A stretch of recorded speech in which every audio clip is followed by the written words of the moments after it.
I sit on the board of directors for REAP, which is part of the Climate and Asset Management Network grant, I believe. Or did I read that? No. Yes. No, that's not the one. They're speaking for Sustainable Annual Update. It will be mentioned. It is just a delegation, but I just want to let council know I do sit on that board. Thank you. Any further ones? Seeing none. A moment of reflection. At the beginning of this council meeting, we pause to think about the needs of our community. May we show wisdom and compassion in all our decisions. And speaking a moment of reflection, I'd like to turn over to Councillor Whaley. Thank you, Mayor. Fred Dobbs, former city clerk and solicitor from 1999 to 2006, passed away peacefully on May 24th, 2017. Fred continued to help the city for years after retirement, offering his historical knowledge and advice. He will be remembered for his quick wit and his dry sense of humor. I hit many a golf ball with my friend Fred in the later years, and he will be fondly remembered. May he rest in peace. Thank you very much, Councillor Whaley. Move into our regular set of business now. Approval of minutes. Councillor Freeman, Councillor Burke. That's all of us. Thank you. Next up, reports of committees. There's two reports there. If somebody wants to move both of them, Councillor Veith, Councillor Henry. All those in favor? That's all of us. Presentations. I'll call upon Councillor Veith as we're presenting the Millennium Scholarship tonight. Thank you, Mayor Jaworski. The City of Waterloo Millennium Scholarship for Outstanding Community Involvement is a one-time bursary of $1,000 awarded annually to a graduating high school student for exceptional community service to the residents of Waterloo. In the scholarship's 18th year, 12 youth applied for the scholarship, and the selection committee had outstanding youth candidates to select from that showed their countless hours of volunteerism and community leadership. It was a lot of work. We have some amazing youth. This year's recipient is a young woman who has dedicated many hours to the betterment of our community. Priscilla is a remarkable youth who is actively involved in her community and her school. Some of her many accomplishments include a volunteer with St. Mary's General Hospital and Parkwood Mennonite Home, concertmaster of the senior orchestra at Waterloo Collegiate Institute. And she and her brothers, who are here this evening, created Peace Note Mission Center in 2011, a not-for-profit organization that provides a summer music school for refugees in Waterloo region. Priscilla is a remarkable, well-rounded individual whose passion and dedication to the community was evident in her application letter. Priscilla best describes the opportunity she has had and how they have influenced her as a volunteer tutor, I learned of the educational barriers faced by these children who lack basic foundation. All these barriers keep them from having hope for an equal future as any other children. This taught me of how important it is for all children to have a chance at life and have limitless dreams without any barriers, and that it is our responsibility to help one another. Grace Seok, secretary at Peace Note Mission Center, says, when Priscilla heard that many children were also interested in learning guitar, she discussed with her brothers to set up a new class and offered her knowledge and time to acquire instruments and develop the teaching curriculum. Through presentations and speeches, she communicated her experience and the importance of building a better community for all. Priscilla is a wonderful example of the impact volunteers can have in contributing to the quality of life of others. This fall, she will be attending the University of Waterloo for Biomedical Science, Bachelor of Science. Congratulations to Priscilla in receiving this honorable award, acknowledging the strong commitment and positive impact youth are making to the City of Waterloo. We look forward to following your career. And if you would like to step up, then the mayor is going to present you with your check.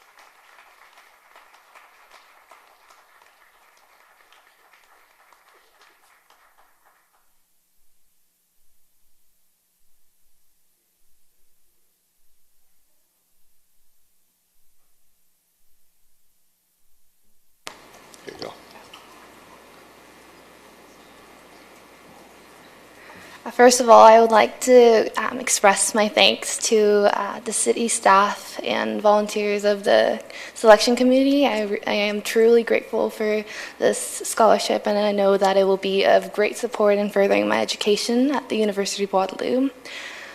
Throughout my high school years, I've really realized that a lot of students feel that they can't commit to long-term volunteering because they feel it will interfere with their academics. And through this recognition, I really wanted to show that it is possible to pursue both academic and volunteer goals. And I really hope to encourage other students through this.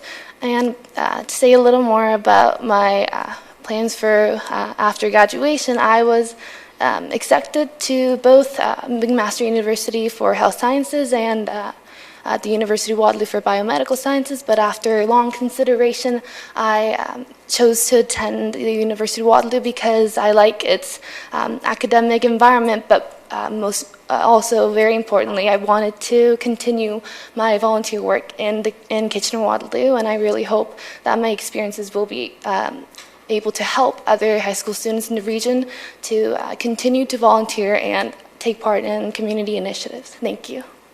Well, congratulations, Priscilla. Well spoken, Priscilla, but I see we have questions for you, so you'll need to come back to the podium. We have a question from Councillor Veith. Thank you. You're very well spoken, and that was great. Could you just share with everybody what high school you are graduating from? Waterloo Collegiate Institute. Excellent. Further questions for Priscilla? Seeing none, congratulations. Thank you.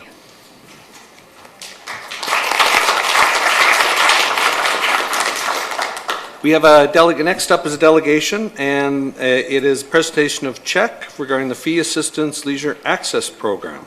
I'd like to invite Alicia Fyodorova up to speak. Good evening, councillors and mayor. It's our 5th visit here in the last 5 years. As a small business owner, I make it my annual initiative to give back to the community, and Fee Assistance Program is the choice for many, many great things it brings to our community and less fortunate families. It's not going to be a big speech. We brought some money and we would like you to accept a check for $11,735.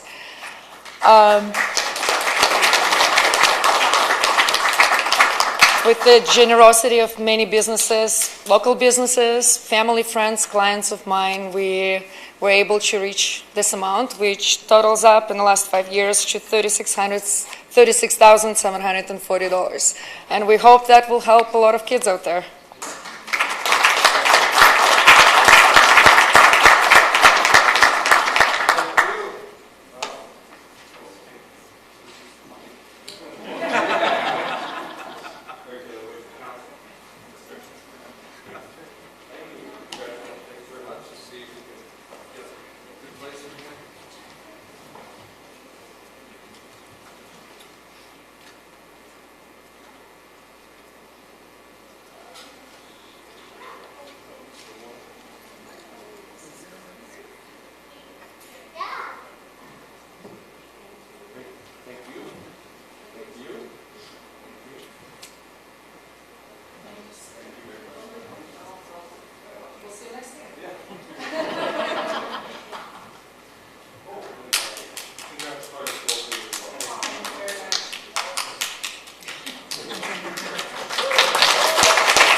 Well, that's certainly a wonderful night so far.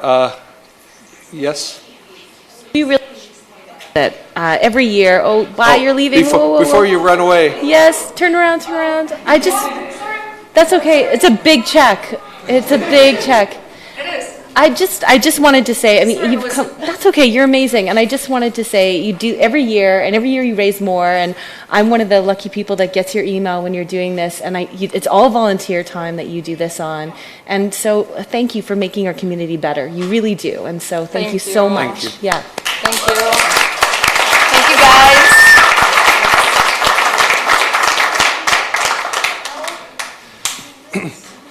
Well, certainly a great night, memorable night. Next up is, do I see Paul here yet? Is he? Okay. Oh, there at the back. Good to see you, Paul. Next up, Accelerator Center Annual Update, Mr. Paul Salvini, CEO of the Accelerator Center. Welcome, Paul. Thank you very much.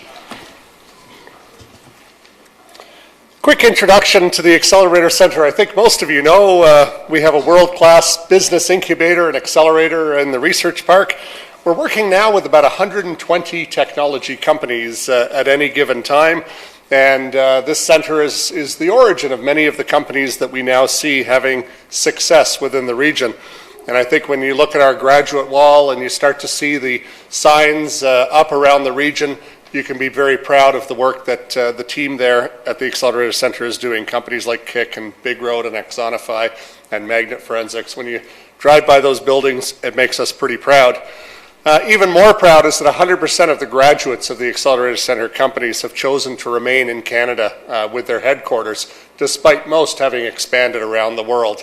So a few billion in corporate value generated since the organization has been created, several thousand jobs by now, and we're certainly proud.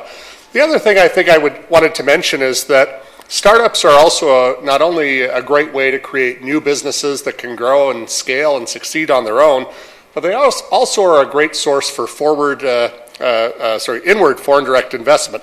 Many companies have come to Waterloo region using the acquisition of a startup as a starting point, and then have successfully grown from that point. And so you see that Google and EA and NetSuite, ETAS, Sleek Complete, and Blue Coat all coming to town through the acquisition of startups and growing from that initial acquisition. So not only is an investment in accelerators and incubators an investment in growing new companies, it really is a nice way to bring existing established companies to the region as well. Several years ago, this council made an investment into our new reactor facility, and it was an investment of $50,000 a year for 4 years in order to support the creation of a new facility for us, which would help early stage companies be incubated. And we launched that space. It took about 2.5 months before it was full, and that's pretty remarkable. Within that space, we've now graduated a number of companies, and today I wanted to provide an update on where we are now that we're midway through that investment. The reactor space is 8,000 square feet of incubation space dedicated to early stage entrepreneurs, people with ideas, and they want to know whether that idea is worth pursuing and turning into a business, and whether that business can grow. We're fortunate to be able to have space just adjacent to the Accelerator Center headquarters within the research park, and that has allowed us to serve more clients than ever before. The motto of the Accelerator Center is built to scale, and we really believe that in order for businesses to be scalable, they have to be built with scalability in mind from day one.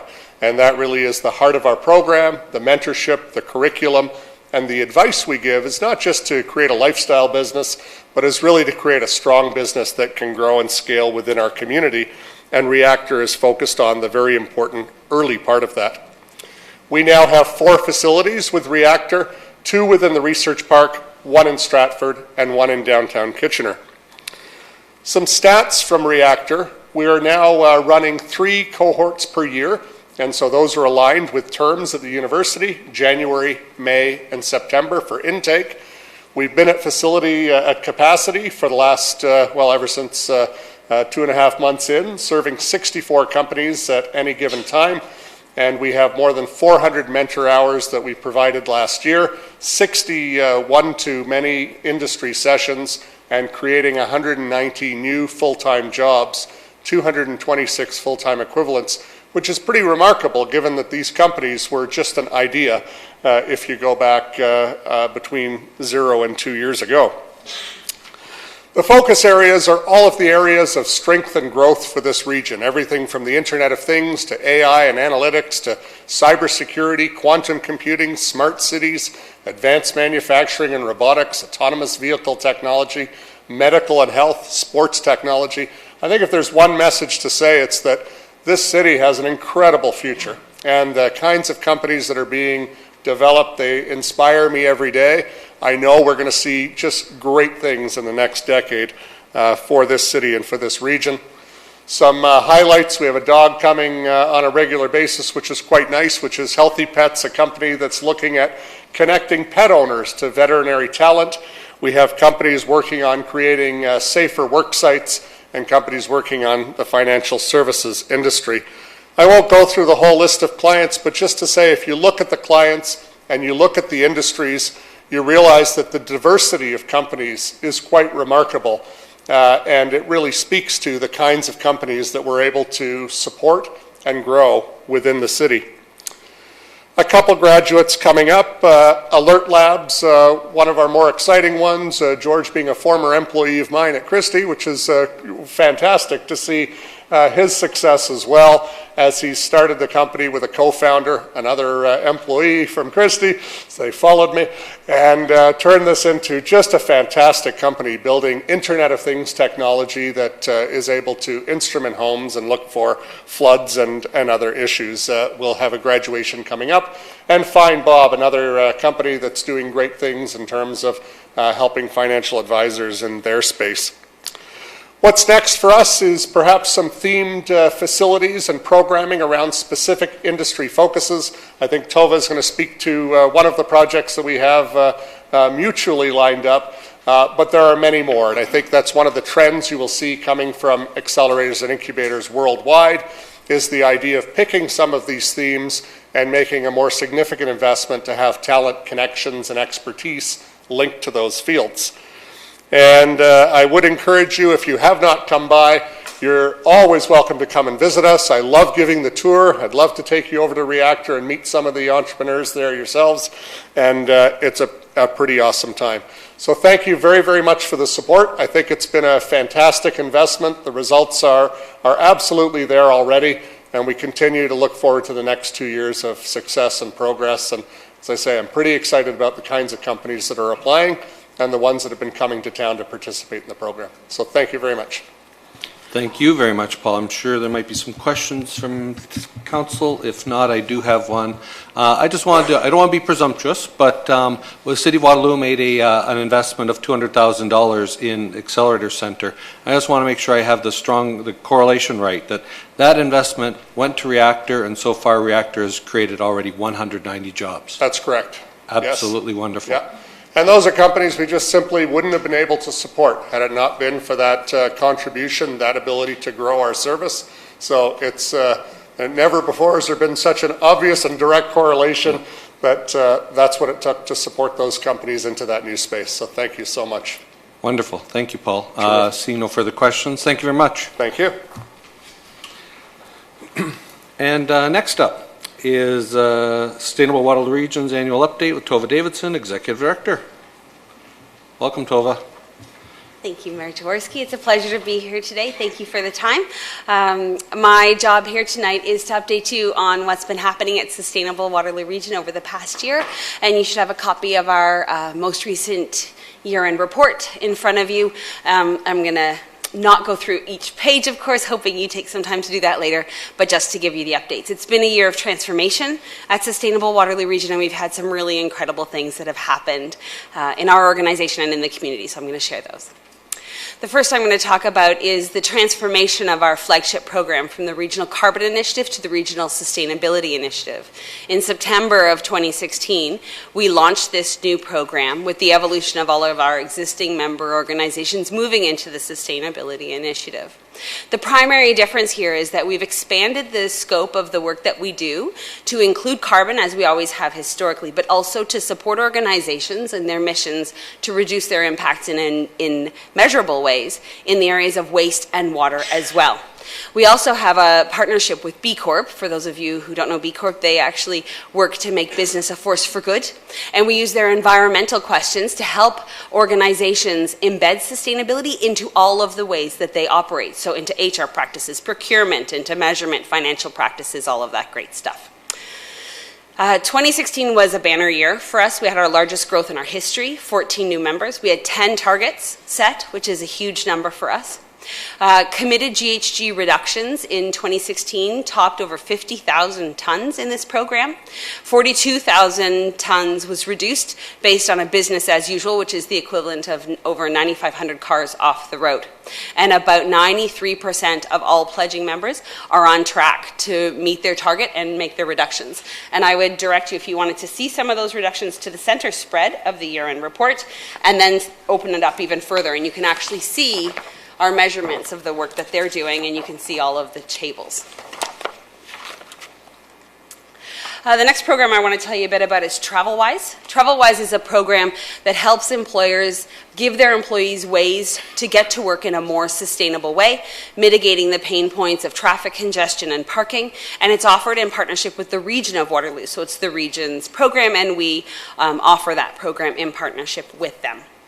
The big news in the TravelWise program this year is that the companies in that program have come together and actually set a mode split target. So a mode split is the way that you measure how people travel. So you can see that in 2015, 72% of the people in those organizations drove alone. 2016, we saw that it was down to 69%, and that's the change that we're driving towards. The target is a 5% reduction, and in 1 year, we saw 3% change with the work that was done in that program. That's a lot of cars off the road. It's a lot of carbon reduction, and it's a lot of healthy people who are biking or taking transit, engaging in their community, carpooling, making connections, all those great things. Climate Action is a program that monitors our community carbon impact. I'm not going to talk too closely about it because Danielle LePerrier is here, and she's going to give you a lot more information on that, but it's offered in partnership with REAP Green Solutions. So Sustainable Waterloo Region and REAP Green Solutions come together to manage this project and to work on our community target of a 6% reduction, and you will hear the answers to that shortly. Another thing that we work on is electric vehicle charging and technology generally adoption. So you can see that there was a massive increase in electric vehicles in Waterloo Region in 2016, which was really significant. And the community target is 1,000 electric vehicles registered in Waterloo Region by 2020, and we are on target to meet or surpass that. And you can also see the publicly available charging ports went up as well, a fairly significant increase there. So we're seeing the adoption of that technology get started, and we're hoping to accelerate that further through the work of ChargeWR. But of course, the big thing that everybody knows about and everyone's really excited about is the building that we're working on. The building itself is called Evolve 1. We are working on that project in partnership with the Cora Group, David Johnson Research and Tech Park, and EY Canada. The Cora Group is building, developing, and will own this building. And it's a financially replicable, very first in North America, net positive multi-tenant office building. The ground has already broken on this project, which is really exciting. Here's a picture of the design for the building. The ground's already been broken. The geothermal exchange system is in place, really innovative. Happy to answer questions on that. And we're looking to have a groundbreaking happening shortly. Some of the enabling systems in this building are the LEED Platinum, which is what we're targeting, but of course it'll go well beyond what LEED asks for. That's just a construction standard.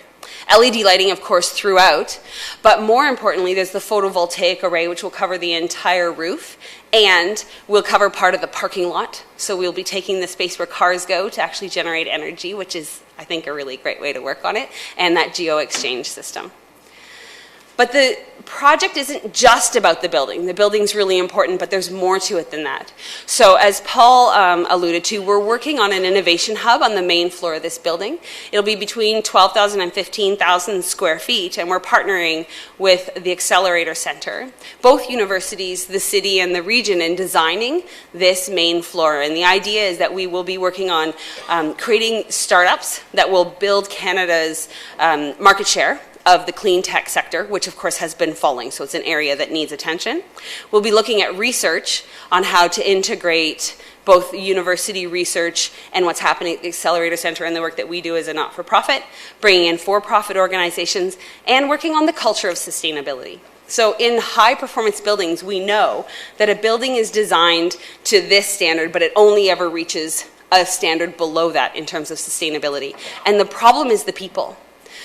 And this is a well-known problem around the world, that sustainable buildings never reach their potential. So we've engaged a community behavioral psychologist named Manuel Reamer from Wilfrid Laurier University. He's brought together a research group and actually was successful in a Vanier Scholarship, which is very prestigious. It's their first one ever, and it's for this project. And we're looking at how to implement this culture of sustainability to get the people to behave in the way that they need to so that the building can do what it's designed to do. The beauty of this model is that not only is the building itself a replicable financial and architectural model, engineering model, but if this behavior change, this culture of sustainability is implemented in any building of the entire building stock, we could actually reduce the impact of any business, any collaborative building. So this is some of the scalability of the work that we're trying to do. This isn't about one building, it's about every building, it's about every business. So this is some of the really exciting work that we've been doing. Really excited to be able to share that we were successful in a Trillium grant for this Innovation Hub, to the tune of $750,000, which is huge for us, the biggest in our history, so very excited about that. And that is being done in partnership with the Accelerator Center, so to bring this to reality. We are talking to provincial and federal government to help us enable this ground floor to make it a reality. And we've actually, talking about sustainability, found a business model that allows us, with a one-time investment, to run the Innovation Hub in perpetuity without ongoing funding. So that's the update of what's been happening. It's been a big year. Thank you for all the support. You've got some amazing people on your team. I want to give specific shout outs to Anna Marie. She's incredible. To Justin McFadden, I know he's here today, and Cassandra Pacey. They've been incredible partners. And the city's been amazing with supporting the work we're doing with the partnerships with FCM, etc. So thank you very much, and thanks for having me tonight. And thank you very kindly for the partnership award the other night. Yes. So, questions from council? Questions from council. Councillor Henry? Thank you, Mayor, and thank you, Tova, as always, for coming here. It's good to hear that Evolve One not only has shovels in the ground, but has a geothermal exchange already in the ground. Yep. And coming up. That's more exciting than the shovels, I think, actually, in terms of what's happening, and that this really is a landmark idea in the heart of the idea quarter, which I think is really important going forward. So, at the beginning of your presentation, to get off the building for a second, yes. You talked about, I know you've been here before talking about the shift from the Regional Carbon Initiative to the Regional Sustainability Initiative, adding waste and water reductions. Can you tell us a little bit more specifically how many of your RCI members have moved over to also adopting water and waste reduction targets? Absolutely. So if you go to that center spread, you'll see that we have 4 additional organizations. 2 of them are what we call tri-target members. So they have set targets in all 3 areas as of the end of last year. AET is always a shining star. They do some really incredible things. Waterloo North Hydro also went full bore and have set targets in all 3. And then Laurier has set a waste target, and St. John the Evangelist Church has set a water target as well. I think that really helps, and I do hope, looking around at staff, that we can help you add to that total. Certainly, we have a whole division that, not just for our own purposes, but for the city as a whole, has interest in water reduction. And I know Mayor Jaworski and his team around Regional Council have been trying to work on that waste reduction and diversion target. So surely municipal governments have a good role to play, and I do hope that staff can give that due consideration as we move forward, because we'd like to help you out there. I think we all need it. I would be more than happy to speak with anyone who you think would be interested in joining the program, setting targets, talking about integrating sustainability. Would be amazing if all of a sudden I had a much larger business development team around a horseshoe that was talking to the community as they were out there. Excellent. Thank you. Further questions? Seeing none. Thank you very much, Tova. Always wonderful to see you. Thank you. And that is all for delegations tonight. Moving on to the regular agenda. Consent motion has 3 items on it. Anybody want anything removed? No. Somebody want to move them? Councillor Freeman, Councillor Henry. All those in favor?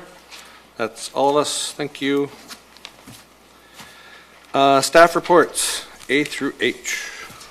And I should mention that in the revised agenda, the one large report on water has been taken off and scheduled for a later time. Staff report A, the the 2016 Annual Statement of Increased Density Account and Cash in lieu of Parkland Account. Prepared by Michael. Does anybody have any questions? No? Councillor Henry, you want to move it? Moved by Councillor Henry, second by Councillor Durrell. All those in favor? Okay, that's A. Done. B, Municipal Comprehensive Review of Employment Lands, Project Initiation, Rick Martins. Questions for Rick on this? This will allow us to move forward on some potential changes around station areas. Seeing question? Moving on? Okay, moved by Councillor Durrell, second by Councillor Freeman. All those in favor? That's all of us. That's B. Thank you, Rick. Item C, Hemlock Street Parkland Property Acquisition, prepared by Stephen D.S. Ross. Moved with a comment by Councillor Henry, seconded by Councillor Freeman. Councillor Henry, please. Thank you, Mayor, and I hope, thank you, Council. Again, this is important progress on achieving the Northdale vision. As we talk about a diverse, vibrant, and sustainable neighborhood that's attractive to a wide variety of demographics, but also is an intensifying neighborhood. One of the most important things is open space that people can get out of their units, get out into the broader environment and each other's company, and really have a good opportunity to relax, rejuvenate, and enjoy these urban parks. Not just the addition that we would make tonight to this one, but to the other one further up the street on Hickory, are crucial and critical infrastructure to achieving the Northdale vision and to the quality of life of folks that are coming into these neighborhoods. So I look forward to starting to work with staff and the community later this year at a date that we will determine to start planning what exactly is going to go in those parks. But first we have to have those parks, and so it's really happy to move this tonight and keep this moving forward. Thank you. And Councillor Whaley. Just to add to those wise words, having lived in Waterloo all my life, just about everything that you can measure there's more of in our society and in our city, except for one thing, and that is backyards. The only thing I can think of that we have less of today than we had yesterday were backyards. So this is really, as Jeff said, critical infrastructure to give those people who now live in apartments and other living places that don't have backyards a place to live and breathe. It's just so wonderful to see. Thank you. And I think it's important to note to citizens that this is money that has been invested thanks to the developers who couldn't build parkland. This has gone into a reserve that's dedicated solely for acquiring land and capital assets for parkland. So I think it's important that people know this is money that's solely and exclusively to be used for that in the Northdale area. So seeing no further comments, all those in favor? That's all of us. Thank you. Thank you, Mr. Ross, for your wise words. And next up, Anna Marie Cipriani, the Community Climate Action Plan Progress Update. Oh, introduction by you. Oh, we just need your podium on, Mike. There we go. In my report. Firstly, the similar report went today to the city of Kitchener this afternoon. It will go tomorrow to the city of Cambridge, and on June 6th to the region of Waterloo. And the appendices will be publicly released on June 7th. So the intention of the report and what we seek tonight is particularly the appendix to be approved and submitted to FCM PCP as our milestones 4 and 5. And lastly, Danielle will present to you, and I'll introduce her in a moment. Our intention and our hope with your approval this evening is to move forward in being able to engage the community and yourselves in looking at deeper reductions. So moving towards a deeper reduction in and around 2050. And this is the target that we want to start to look at. And so at this point, we anticipate we would return to council in the spring of 2018 with a deeper target. At this time, we're not identifying a target. We wish to engage in a process with the community to better anticipate what that would look like. So without further ado, I'd like to introduce you to Danielle Laperriere. She's a plan manager for Climate Action Waterloo Region, and she'll speak to the work tonight. Welcome, Danielle. Thanks, Anna Marie. Good evening, Mayor Jaworski and members of council. Thank you very much for having me today. As Anna Marie mentioned, my name is Danielle, and I'm the plan manager for Climate Action Waterloo Region. Today I'm going to share with you the details that were in this report, which you would have received in your pre-reads and might have a physical copy on your desk as well as ways that you can support our community in reducing greenhouse gas emissions today and well into the future. So there are over 300 communities across Canada who have developed a climate action plan, but our community's approach is rather unique. It's unique in that it's led by two local nonprofits. Reap Green Solutions is an environmental charity that helps people live sustainably, and Sustainable Waterloo Region, as you heard from Tova, focuses on how organizations can reduce their environmental footprint. But in addition to being not-for-profit led, we're also directly supported and work in direct partnership with the cities of Cambridge, Kitchener, and Waterloo, as well as the regional municipality of Waterloo. Together, these partners aim to achieve a community-wide greenhouse gas reduction target of 6% below 2010 levels by 2020, while also improving local economic developments and a higher quality of life throughout the region. This target, along with a climate action plan for Waterloo Region, which you see on the screen there, was unanimously approved in late 2013 by all three city councils as well as regional councils. So Climate Action Waterloo Region's role in the community is to support the implementation of this plan through collaboration and community engagement, and also we monitor progress on this plan, which is why I'm really here today. So we've been asking, how are we doing towards that 6% target? And between 2010 and 2015, our community reduced emissions from 4.6 million tons to 4.3 million tons, a reduction of 5.2%. This reduction came during a time of both population and employment growth. During this time, population grew by 5.7%, and the number of employees in Waterloo Region grew by 7.5%. And this really demonstrates that the growth, economic growth and population growth and reducing emissions can actually go hand in hand and complement each other. So today's news is certainly something to celebrate, but there are some really important factors that we need to consider when understanding the long-term journey towards a low-carbon future. The first of those factors to consider is the growth that we're seeing in transportation emissions, and this is a troubling piece. It now makes up almost half of our community carbon footprint, and the growth here in this sector was caused by an increase in the number of vehicles in our community, and that growth in the number of vehicles has actually outpaced population growth, meaning that people who previously got around without vehicles have purchased a vehicle in the past 5 years. That second important factor to consider is what we see as a substantial decrease in the workplaces and homes sector being driven primarily due to a major change in Ontario's electricity grid. So back in 2014, we know the provincial government completed a phase out of coal-fired electricity generation. This has made our electricity grid far less greenhouse gas intensive. So in fact, a kilowatt hour of electricity produced in 2015 emitted almost 3 times less greenhouse gases than that same kilowatt hour that was produced in 2010. So without the phase out of coal, our community's greenhouse gas emissions actually would have risen by 4.4%. So our progress so far needs to be considered in light of the significant impact that phase out of coal has had on our local emissions. But we must also give due credit to the efforts that have been undertaken at a local level and understand that now these local efforts are the lifeblood of achieving future reductions.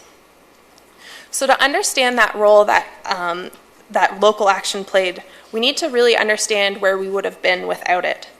So even back in 2013, when we were developing the climate action plan for Waterloo Region, we had policy signals that suggested that coal would be phased out. So when we developed forecasts of business as usual, we considered what this would mean, and that's what you see as the blue line. It shows that even with the phase out of coal, emissions still would have likely risen by 2020 by 1.1%. So here it's showing that local, incremental action, like those taken by everyday residents and business owners to conserve energy, and community members who have changed the way that they get around, have actually helped us reduce energy use per person, and that's an important first step. So we know we can't expect another large change from the provincial government like coal phase out to help out with future emissions. So now we must turn our attention to fostering and supporting local reduction efforts. Our report highlights some of these amazing actions that are already underway in our community, and I'm more than happy to answer questions about local projects that could use some further support to help us maintain and accelerate action into the future. So this is our challenge. It's our new community carbon footprint as of 2015. And it's something we all need to consider in our actions every day and in decisions made at organizations and municipal councils like these. So realizing a 5.2% reduction so far represents good progress towards the community target of 6%. However, we also need to recognize the impact of coal. It was a one-time event, and we cannot count on it again during the 2016 to 2020 period.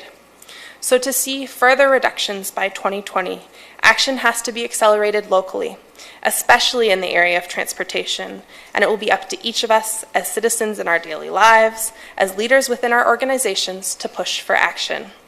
So with this report, Climate Action is issuing a call to action, and it concerns everyone within our community.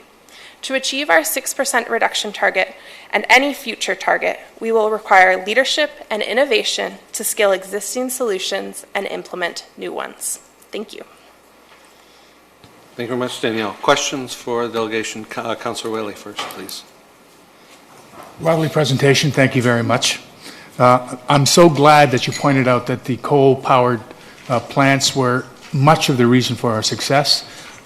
Looking at the numbers, it sounds like it's a great story. 5.6, aren't we doing great? Oh man, politicians love to do how great, but it was really a one-time event.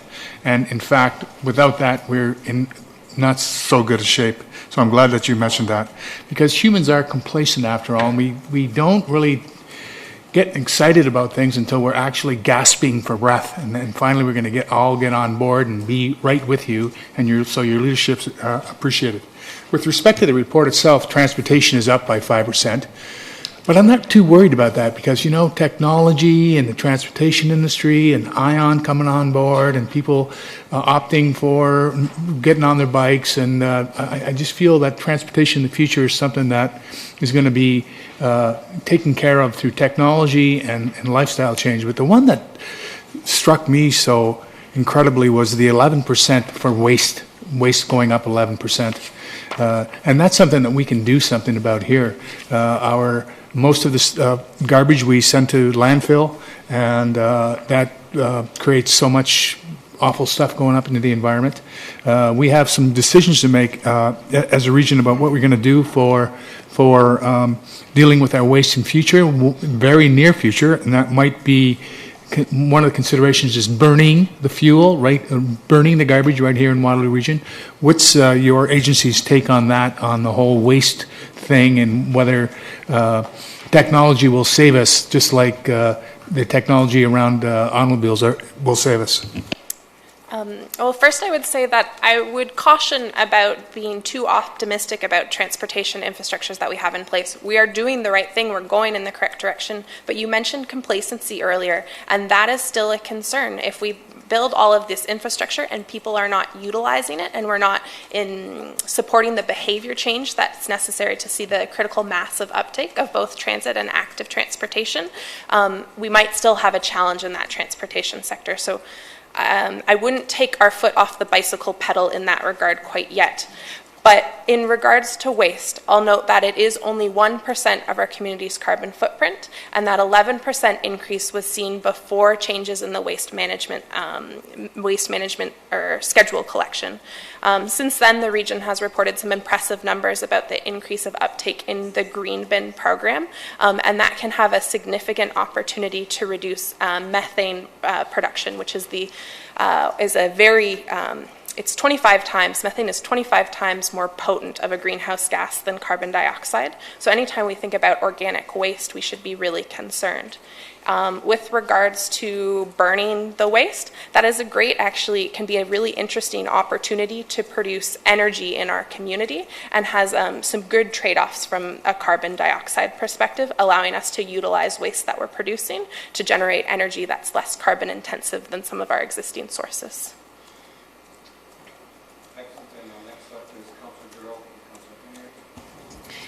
Thank you.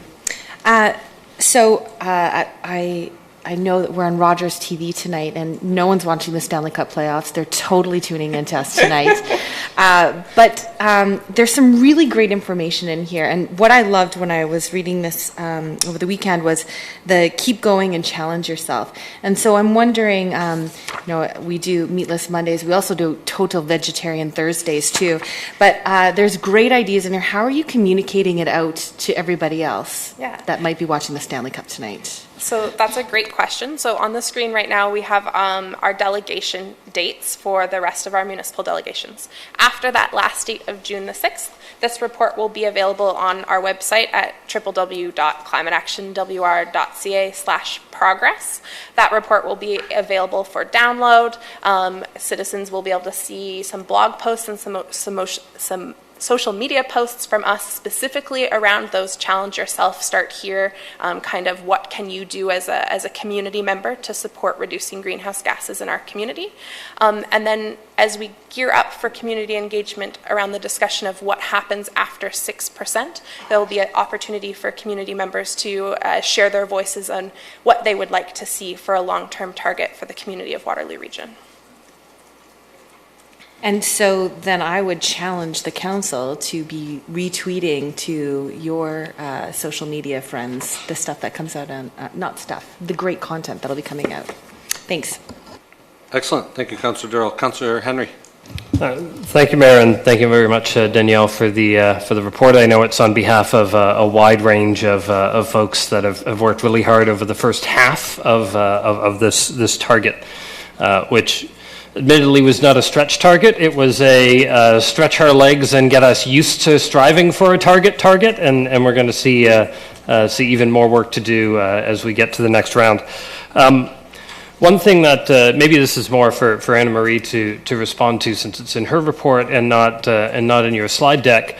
There's obviously variations across the region in how various elements of these targets are moving forward, backwards, sideways, and whatnot. But as you highlight that transportation seen a 5% increase across the region, I do note that in the city of Waterloo, it's been 0.5%.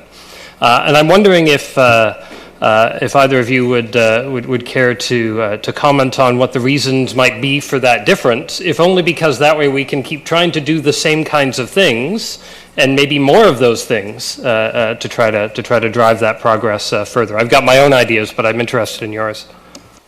Do you want me to take that? Okay. So it's something that we are aware of we have a sector committee that is focused on transportation, and they'll be looking at that data that does show that the city of Waterloo's emissions in transportation only grew by 0.5%, whereas region-wide we grew by 5%. Some areas that come to mind right away is the integration of active transportation into the strategic plan of the city of Waterloo. In particular, I think that we see that in the consideration of all new development applications in new roadways that we're considering active and public transportation supports with regards to those. Waterloo is also growing quite densely, and I think that's supporting it. I couldn't say much more at this time, but I will note that our own committee will be looking into reasons why that might be happening, and would be happy to report back through staff. Excellent, thank you. And if you think about all the things that will happen just 2015 to 2018, I was thinking the green bin, certainly the utilization of that skyrocketed within 6 weeks by 50%. We did the LED retrofit here at the City Hall and I think at Rim Park and maybe perhaps a few others. The streetlights will be going in starting this September, the LED streetlights. The zero emission LRT system up and running next year. And of course, my favorite, energy from dog waste, which we launched this morning at Bechtel Park. Did it, excellent. Are there any others, Anna Marie, that sort of like big ones that come to mind that we're working on here at the city?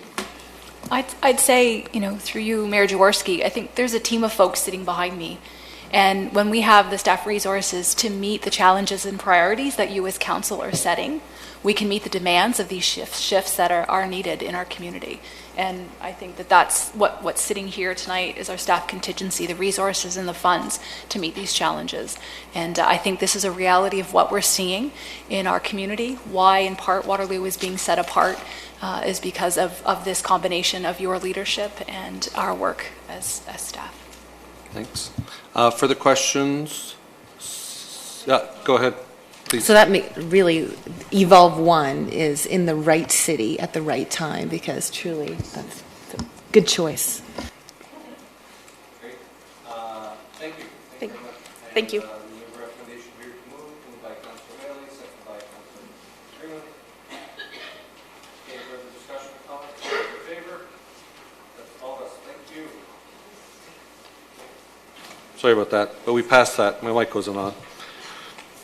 Next up, we are finished D, on to E. Next up. Traffic and parking bylaw amendments to implement bicycle lanes on Lincoln Road from Weber Street to Mayfield Ave, prepared by Chris Hodgson. And there's no presentation, Chris? No? That's correct, Mayor. Yeah. Okay, questions for Chris? Before we get to delegations, we have 3 registered delegations and some official correspondence that was sent to our clerk's office. Seeing none, I'll call up the first delegation. First up is Susan Howard. And I'd just like to remind the audience that, although we had awards and some donations earlier tonight, the rest of the council meetings we don't clap, we don't boo or anything like that. We just respectfully let people have their say and their 10 minutes respectfully within our council. So please go ahead, Susan.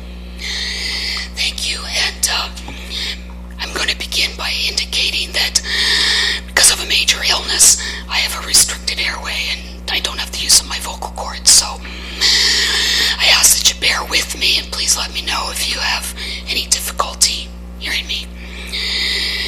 I also provided a handout in the event that you miss some of what I say.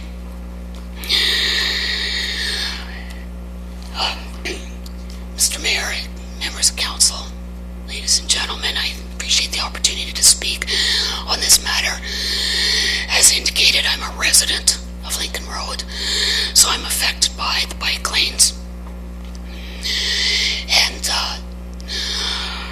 I would just point out, first of all, that I do, in my background, have some experience with urban planning, and the only reason I mention that is because I did want to speak to the Transportation Master Plan, and I wouldn't have had occasion to read it had this issue not come up. But I do want to say, first of all, that it's a very proactive, progressive piece of work. I think it's inclusive. I think it's well thought out and innovative. And so kudos to the team that prepared that. One of the things that I note is very interesting from a sociological perspective is that it does seek to change the behaviors of residents in this community by creating a culture shift, and in this case, obviously, towards alternative means of transportation. But I think we also have to be mindful of the fact you can't force people into a culture shift, and things need to progress naturally as well. So, basically, tonight my submission is 2 points. First of all, I'm asking the council to decline the staff's recommendation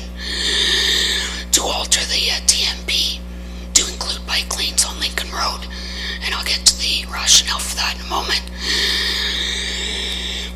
The second thing is, if you're not inclined to decline to do that tonight, that you would postpone making a decision until two things have been done. One, a comprehensive plan for the whole street rather than just a piece of the street. And also, to find, rather that we have some meaningful discussion and input in the meantime, to find a compromise. I think compromises are possible. I don't think we have to go to a you win, you lose. You get the bike lanes, you don't get parking. And having done a bit of research with other cities, I see that they have been working on that issue. This issue is not new, and has had the same conversation is happening all across North America with respect to bike lanes and parking, believe it or not. So, first of all, I may stand to be corrected. My understanding is, and perhaps Chris can correct me on this, is that we had been talking about bike lanes between Mayfield and Ellis, but it's actually between Mayfield and Weber. Is that correct? Or is it Mayfield to Ellis? You'll just want to present, and then we'll get Okay. last questions of Chris later. All right. Because my understanding was that it was just the section between Mayfield and Ellis. So University already has bike lanes. Weber runs perpendicular to University, and Lincoln is the road that connects via cross-section to those roads. So putting a section of bike lanes over a 2-block radius, if that's what we're talking about, to Ellis, between Mayfield and Ellis, doesn't make sense. There's two other pieces, and the most important one of those would be the section from Mayfield to University. But the reason that I'm opposing the bike lanes, or at least opposing bike lanes and prohibited parking, is based on a couple of things, and I'll summarize. One, it was never included on the transportation master plan, and it's not there now. I mean, and it wasn't there a couple of years ago in 2011. There's not currently a comprehensive plan to include the whole street, but merely a section of the street. And my view, and this is perhaps one of the things that bothers me the most, is the consultation process. Or really, what it was is information dissemination. There wasn't really any opportunity for any meaningful consultation in terms of input. When I arrived at the meeting about a month ago, there were placards up, all set out for people to read and see what was happening. But this was a plan that city staff has already decided on, that they want to present to council.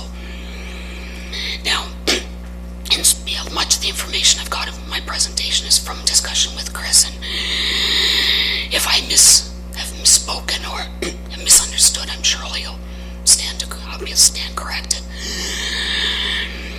But basically, that process was really non-existent, and I want to be treated like a community partner. I don't want to be treated as something to be handled in terms of residents that just make noise because we want to put this in and the residents don't want it, and that's quite frankly the way I feel, but I'll get to that in a moment.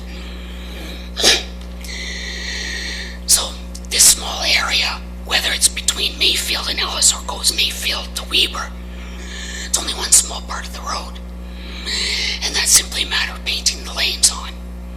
The other section, in speaking with Chris Hodgson, my understanding is from Mayfield to University, there's a whole section there that's going to need to be ripped up. They've just put in boulevards in the middle, but that road is going to need to be widened.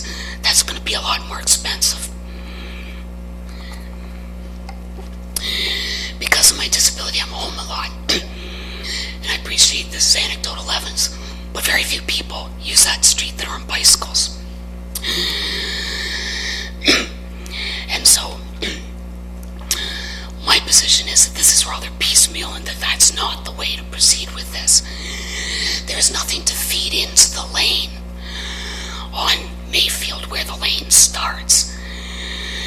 And I'm putting forward that there are no bike lanes on Weber to feed into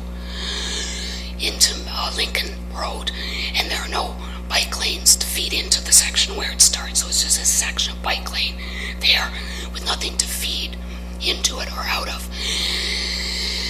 But my understanding also is that there will be further work done on that part of the road between University and Mayfield, and that it's going to be quite expensive. It's going to be quite extensive and more expensive because it includes ripping up stuff. In my position, that should all be done at once, the whole road, if you're going to do it. But I also want to talk about why that shouldn't happen on this street.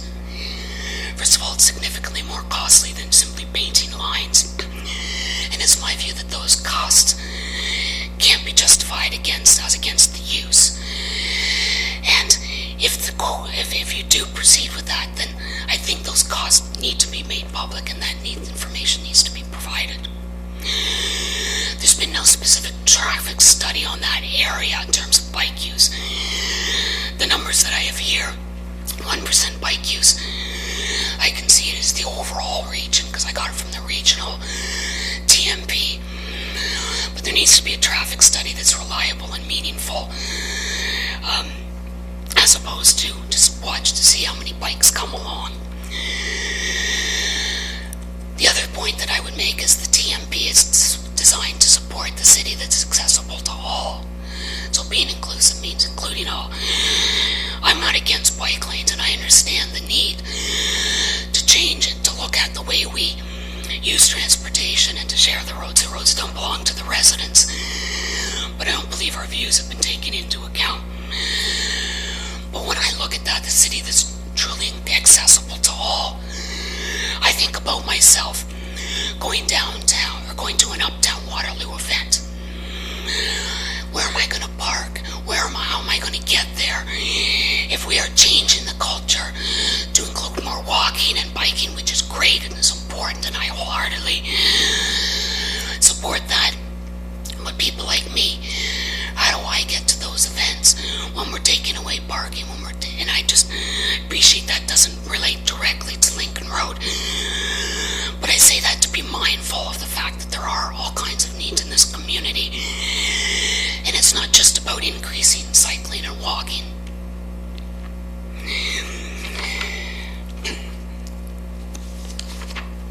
The other thing that I wanted to touch on is the process. I don't feel there's been meaningful consultation. And I appreciate there's a lot of work to go on in the city, and that, you necessarily can't have a long drawn-out process in every neighborhood.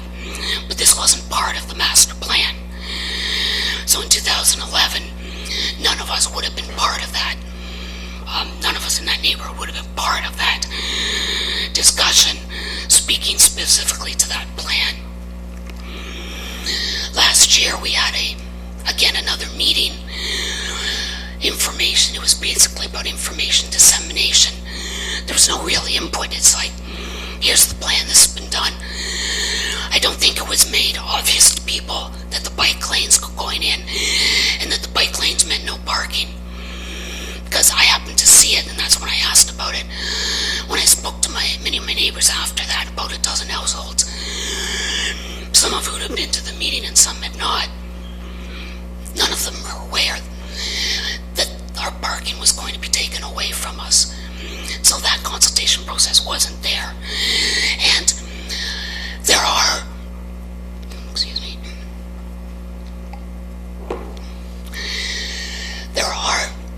compromises that can be reached, whether it's no parking during certain hours and use those bike lanes, whether it's putting the bike lanes on but not prohibiting parking, and simply, I've seen, this is Ottawa, Aurelia, Peterborough, had similar issues where they worked out compromises, not specifically those ones, but it's possible in that we haven't tried to do that. But partnership means that we as the residents have a voice too, and what our needs are and what we want. But I feel like it's one-sided. It's like, no, sorry, here's the plan, there's the bike lanes, like it or lump it, and we haven't looked at compromises. And throughout this process, I can tell you I haven't felt like a community partner. I haven't felt that I've been respectfully engaged in the process of building our community and also building our neighborhood. And, you know, maybe I need to own some of this, but I felt more like a nuisance by going to those meetings, by inviting my neighbors into the process, by contacting all the neighbors on the street, inviting them to contact our counselor and the traffic department, because I know that most people aren't happy. It's unfortunate they're not here tonight. Maybe that says something, I don't know. But I don't feel like we've been community partners. I notice in the TMP, it said we want to get away from doing business as usual. And I agree, business as usual in the report was referring to, rather than responding to changes, being proactive about changes that are happening in our community. But business as usual is also that one-sided black and white, someone wins, someone loses approach, as opposed to consensus and being part of a solution, being part of a compromise. And I do believe that there's a way to do this, and I don't want to be told, like it or lump it. Now maybe some of that's simply my experience, but my experience is what I can speak from. And I don't think that's just my experience, but I'm not going to speak for other people. So what I'm proposing is that either council decline to approve this, A, because it's not needed. There isn't the bike traffic. There's only a section being proposed, and it needs to be done comprehensively with all the expenses provided. And because it's not on the master plan, it wasn't needed a few years ago. Why is it needed now? Alternatively, if you don't agree with me, that's not the way you want to go. I would say that this request by staff to alter its TMP and bike lanes on part of Lincoln Road is premature. And I would ask that perhaps this concept be revisited at a later date, after there's been meaningful conversation, consultation, and attempt to reach a compromise by the parties involved, by the stakeholders, and secondly, a more cohesive and complete plan, including an actual reliable traffic study in that spot. One of the things I was told is basically, and I summarized it by saying, if we build it, they will come. You may remember that line from one of those Hollywood movies. It was a baseball diamond. And that's essentially what I went away feeling, is that that was what I was being told. We'll build it, they'll start using it. But 1% bike traffic. Come on, when are they going to start using it? Seriously. And so, without all that information and the additional expense, it's going to have to go through if you're going to alter that part down to University.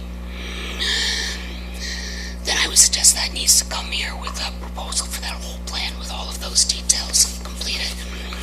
Now, I may have misunderstood some of the things Chris said, and I'm sure he will correct that if he doesn't agree. And I'm speaking from my experience, but I've lived in that house for 18 years, and I've lived in this area for almost 30. And my view of the city of Waterloo is that we are innovative, we are progressive, we have a great reputation, and I'm really proud to live in this city. But let's not do business as usual when it comes to the negotiation process. And let's not do business as usual and not look for compromises, because that really is consensus building, really is where we're going if we want to be innovative and accommodate all voices and truly be inclusive and create accessibility for all. And I thank you for listening to me. I know it's not easy to listen to my voice or my heavy breathing, and subject to any questions you have, that's what I wanted to say tonight. Thank you very much, Susan, for powering through that presentation. It was took a lot to do it. We appreciate it and had no problem hearing and understanding it, so not a problem. Questions for the delegation before we might have questions for staff in between? Any questions? Seeing none. Thank you very much, Susan. And for questions for staff, I do have some. In terms of Mr. Hodgson, do we have a map here that shows actually where we that we could put up here? We don't happen to have a map of the road that's being considered, so we have an exact location. There seems to be some confusion as to where we are. What are the areas we're considering?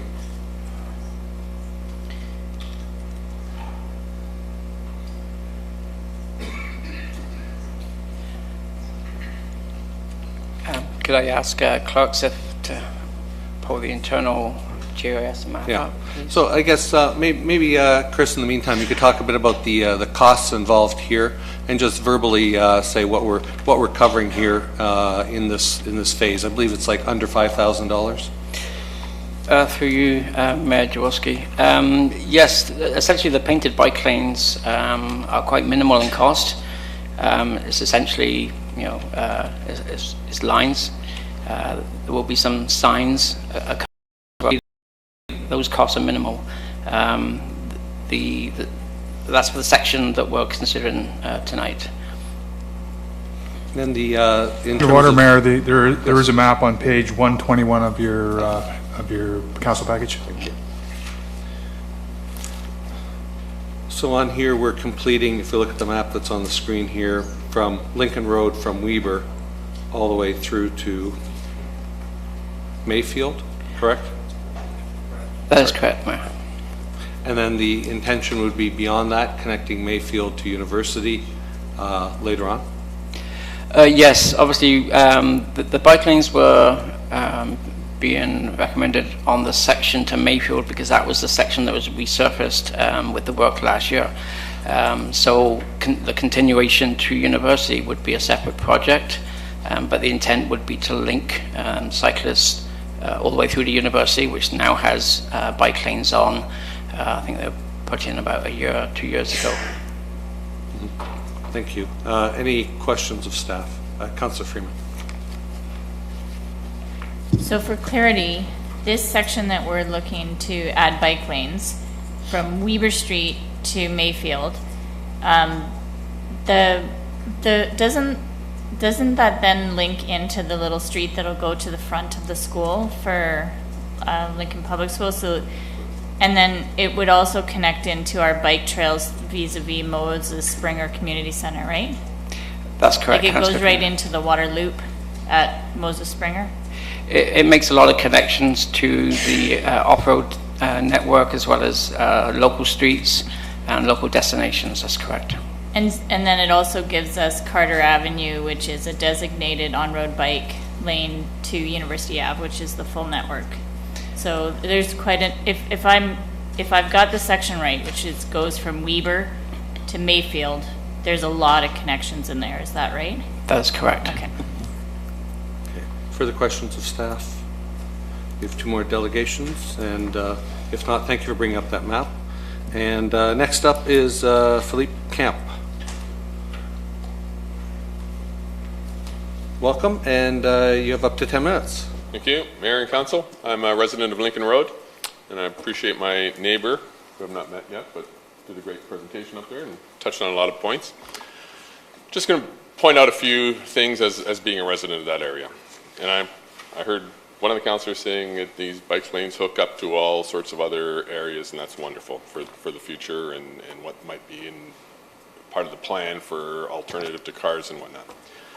But I think we have to look at what the situation is on Lincoln Road. That is fairly narrow street with very heavy traffic flows, in my opinion. Between a lot of people take shortcuts through there, between University and Weber, coming off of Margaret, there's community centers, there's schools, and it's a bus route. Big buses are going down that road.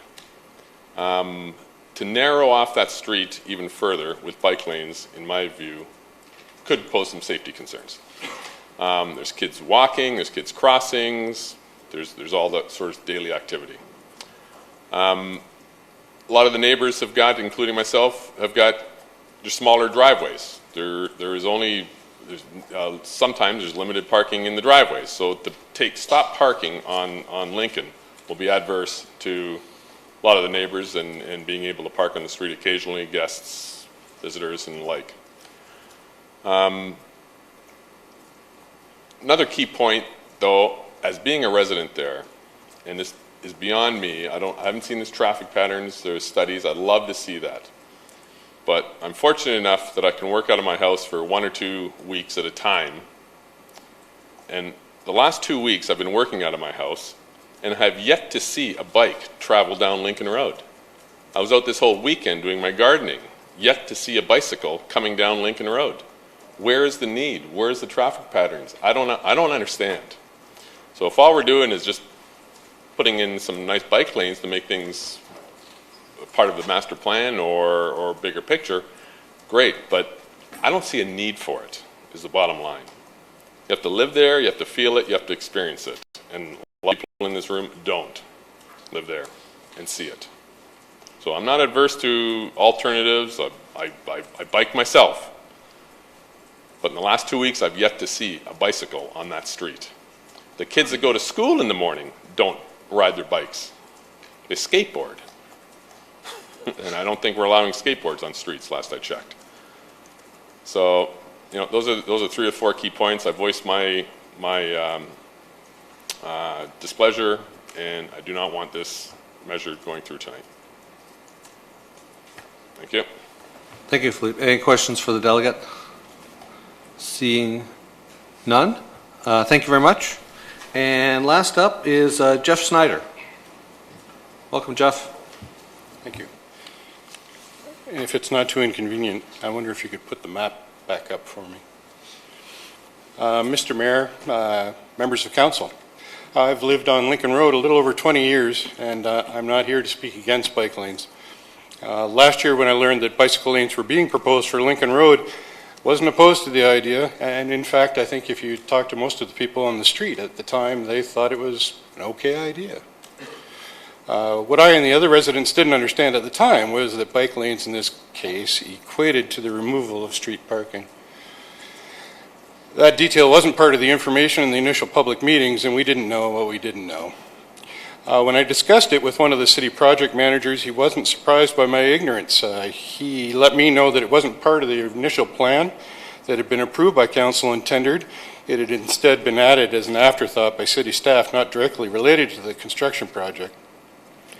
Now, I said I wasn't opposed to bike lanes, but the idea of bike lanes on Lincoln Road seems a little odd. For those of you unfamiliar with the neighborhood, we're on top of one of the biggest hills in town. It's exceptionally difficult to ride a bike up Lincoln Road from Weber Street. Most cyclists would elect to go around and use the existing bike lanes through Moses Springer, Carter, as was mentioned, over to University, or through Bridgeport Road and Herb Street, all existing bike lanes that manage to get in exactly the same directions without going up this monster hill. And it is a big hill. If you want to go up it, you have to climb the equivalent of 10 stories from Weber Street to the top of hill, about a 7% incline over 450 meters. That might explain why we don't see a whole lot of bicycles going down Lincoln Road. I understand from one of my daughters who was a varsity athlete at Wilfrid Laurier that some of them use that road to run up and down as good training. The proposed bike lanes didn't pass the sniff test from a good planning point of view. If we're to lose street parking, I want to feel that some greater good is being served. So I went looking for the rationale. I found the city's official transportation plan. We've been talking about it, passed in 2011. Seems like a good plan, and it at least appeared to have a fair amount of public consultation over several years. There in the city plans for integrated bike lanes into the transportation strategy or detailed bike lanes on Lincoln Road aren't part of that document. I understand that this current council is committed to more bike lanes. I understand from staff that they believe that they've been directed by council to consider the addition of bike lanes whenever road work is done. I also understand that Lincoln Road is seen by staff as a major collector roadway appropriate for bike lanes. It would appear that all the major side streets in this neighborhood would essentially fall into the same category. You could say the same for Marshall, Margaret, Mayfield, and Ellis. And if you look at the transportation master plan, they would be just as likely as Margaret Avenue.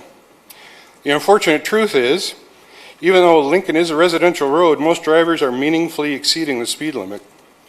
Again, the city's master transportation plan notes that the current traffic calming policy of the city of Waterloo includes street parking as a traffic calming measure. There is a process outlined that requires that all traffic calming measures be subject to a resident survey, that they have the support of at least 60% of the responding residents, and at least 40% must respond to the survey. Without that, traffic calming measures won't even be eligible for reconsideration by council. Is it appropriate then that removing one of those traffic calming measures requires no public input at all? City staff have suggested that bike lanes will have traffic calming effect as the illusion of narrower roadways will encourage drivers to drive slower. To me, that doesn't make any sense at all. How can a wider, unrestricted roadway do that? I'd suggest that at best, that question is worth studying a little more, as I was able to find studies online that suggested, or at least supported, dedicated bike lanes are just as likely to increase speeds on roads.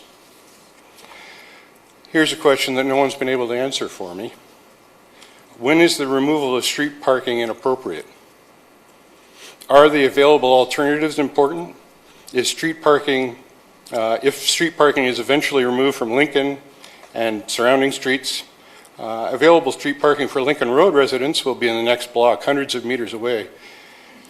Many of my neighbors are quite elderly and have family visit them on Sunday and need to park on the street. We already mentioned a number of the houses were built 60 plus years ago, single lane driveways and rather short. Are they to park around the block? So what greater good is being served? A few cyclists each day can be accommodated safely for 9 months of the year. January, February, and March are out of the question as the narrow boulevards on the southeast side of the road, where sidewalks were squeezed in 20 years ago, don't leave enough room for plowed snow. It will end up in the bike lane. Motorists will be able to drive faster down a parked car-free road. What if you don't ban street parking tonight? Well, you could allow for the study and reconsideration of alternatives that support street parking, traffic calming, as well as bike lanes. It's been done elsewhere in the city. It doesn't have to be an all or nothing enterprise. You'll be supporting families in their ability to gather in homes on residential street. It is a residential street. And you may keep the Lincoln Raceway a little safer by allowing parked cars to traffic calm. The majority of area cyclists will continue to use the bike lanes on both sides of the neighborhood that don't require an extraordinary cardio workout to get up a big hill and still allow for travel down University, from the universities and the downtown to the east side of the expressway, which I know is a concern for staff. What do you do if you ban street parking tonight? You'll do so without following your own consultation and study policies. You'll have deviated from the master transportation plan without respecting your own processes for doing so. You will have violated the community communication process that, and I'm being generous here, was flawed. And you will have demonstrated that the removal of street parking is an arbitrary measure that can be applied to any city street without accommodation or respect for process. I will ask rhetorically, where does it end? Why is your street not the next one? There is no plan. With a note to staff that I've communicated with and the city council members that I've spoken with and Mr. Mayor, I appreciate that yours is a thankless job. And I do want to thank you collectively for your service to the community. I do ask that common sense prevail tonight. I will leave you with a challenge. Anyone that elects to vote in favor of banning street parking today, I dare you to put your bike at Weber Street this weekend and go up to the top of the hill on your bike without getting off. And if you get there, come over to 215 and I'll give you a beer on the back porch. Thank you. Thank you, Jeff. That's a worthwhile challenge, maybe. I did spend all yesterday biking, so maybe I'm up for it for next weekend. Questions for the delegate, our last delegate, Mr. Schneider? Seeing none, thank you very much. I do have some questions of staff based on some comments here. On the Transportation Master Plan, which dates back to 2011, subsequent to that, we had the Strategic Plan, which we did in 2015, which we created our first ever multimodal transportation pillar, indicating that we want to enable all forms of transportation. Could somebody talk to the interrelationships? Because the Transportation Master Plan takes place before I was here. So maybe talk about the interrelationship of those and why we'd be having bike lanes on there. I presume it's because of the strategic plan of 2015 is more our thinking. Through you, Mayor, on that question, the TMP was a high-level planning document to reconfigure how transportation moves around the city as a whole for the future, based upon where the city was going in the next 20 years. So this was aligned with the official plan. If we're talking about the specifics of Lincoln Road not having bike lanes on at that time, those were discussions probably started back in around 2008, 2009, maybe 2010. So quite a few years have passed between what we're recommending now to what occurred back in the TMP. And again, what's changed around the Lincoln Road has been such projects as Lincoln Road widening, that's now got bike lanes, which never had. We didn't have that information for the TMP back then. So, we kind of looked at where we were connecting roads with bike lanes on, or signed routes, as what Lincoln Road was produced back then. But again, now things have changed, and we used the works that were conducted last year to make improvements, which is based upon the Complete Streets approach of the Transportation Master Plan. Now, the strategic plan has built on elements of the official plan and the TMP in terms of sustainable transportation, providing travel choice, connecting people.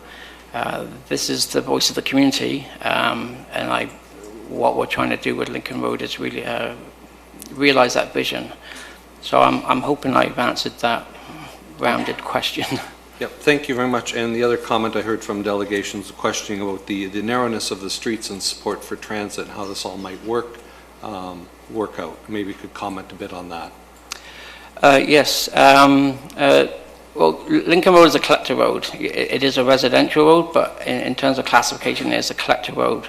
I'm kind of having some deja vu of Lexington Road, Lake Louise, Beringer, Davenport. A lot of the same issues and concerns were raised, but the road width between curbs is around 10 meters on Lincoln Road.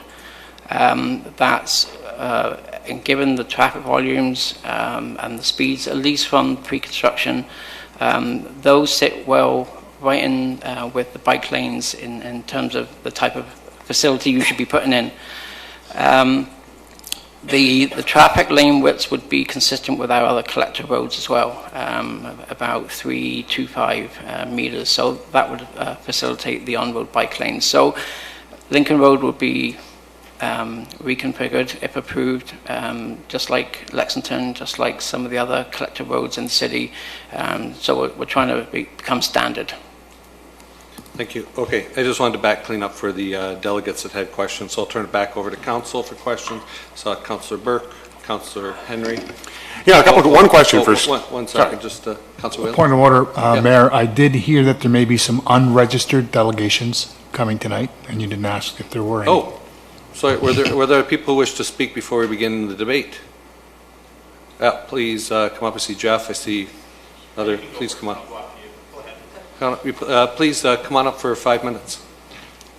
Thank you, Councillor Whaley. Thank you, Mayor and councillors. I live on Lincoln Road. I've been there for 23 years now, and it seems to me that this is we've just done the surface, therefore we can put bike lanes in. Prior to that, there was no consideration because it wasn't worth riding a bike down Lincoln Road. There are very few bikes that go down Lincoln Road, but there are a lot of children. There are buses. And sometimes getting out of my driveway is virtually impossible. There are cars speeding this way, cars speeding that way, and if I've got to start looking for bikes as well, it makes it very, very difficult.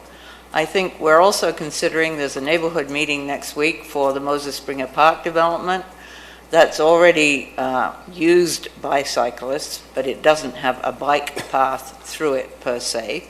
I think if we were to look at directing the bike path through Moses Springer Park, which runs parallel to Lincoln, and as has been pointed out, is at the bottom of the hill, and is much more popular for current transportation, I think that we could look at getting a whole system, and it would equally link up to the roads that Diane Freeman mentioned, and we would have a system that would work better than having a busy street such as Lincoln Road with extra traffic on it in virtue of having bike lanes. And I'm not sure that I want the build them and they will come situation to actually happen on Lincoln Road. It's not a convenient road for bikes at the speed that people travel down it, and that's what I'd like to say tonight. Thank you. Thank you. Sorry, I didn't ask your name. I need that for the record for the clerk's office. Woodley. Pardon me? Kathy Woodley. Thank you, Kathy. Thank you. And welcome, Mr. Percival. But please state your name for the record, Jeff. Thank you, Mr. Jaworski. I'm Jeff Percival of 243 Lincoln Road. I have a unique perspective on Lincoln Road because I've been a Waterloo resident for my whole life, and I grew up on Lincoln Road, and now I live on Lincoln Road for the last 3.5 years. Things have not changed, even though we talked about change. Lincoln Road is the same road that I lived on when I was a teenager, and as a 17-year-old, a lot thinner than I am now, I did not like bicycling up Lincoln Road from either end, whether it would be going from Weber or University, and in the 3.5 years that my wife and I have been there, we barely see a cyclist on that road. The problem with that road is cars drive over the speed limit, including our buses, and people that cycle do not like to cycle on that road.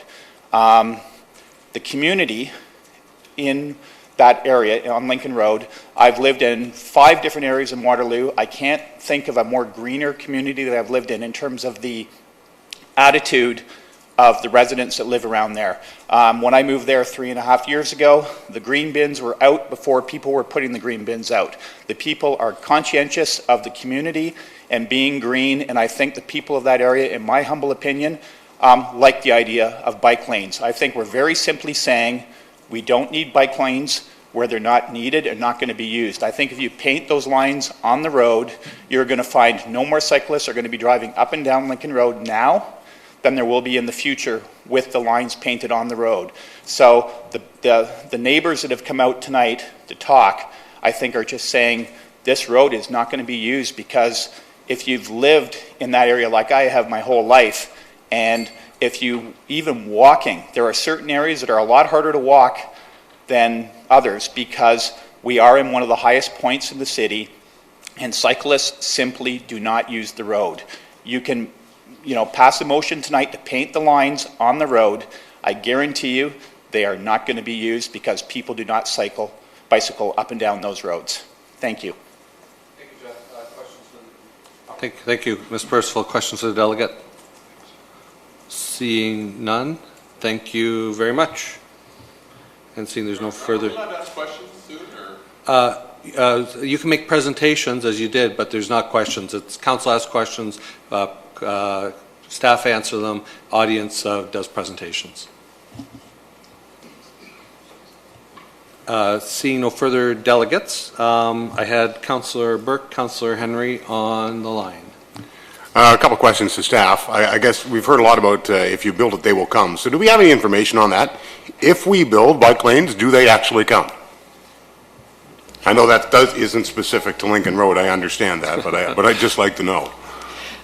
Through your Mayor Jaworski to Councillor Burke, yes, on a high level in terms of numbers, there are absolutely no predictions. But as you will have seen in the 2 previous reports before this one, that the build it and they will come philosophy actually works.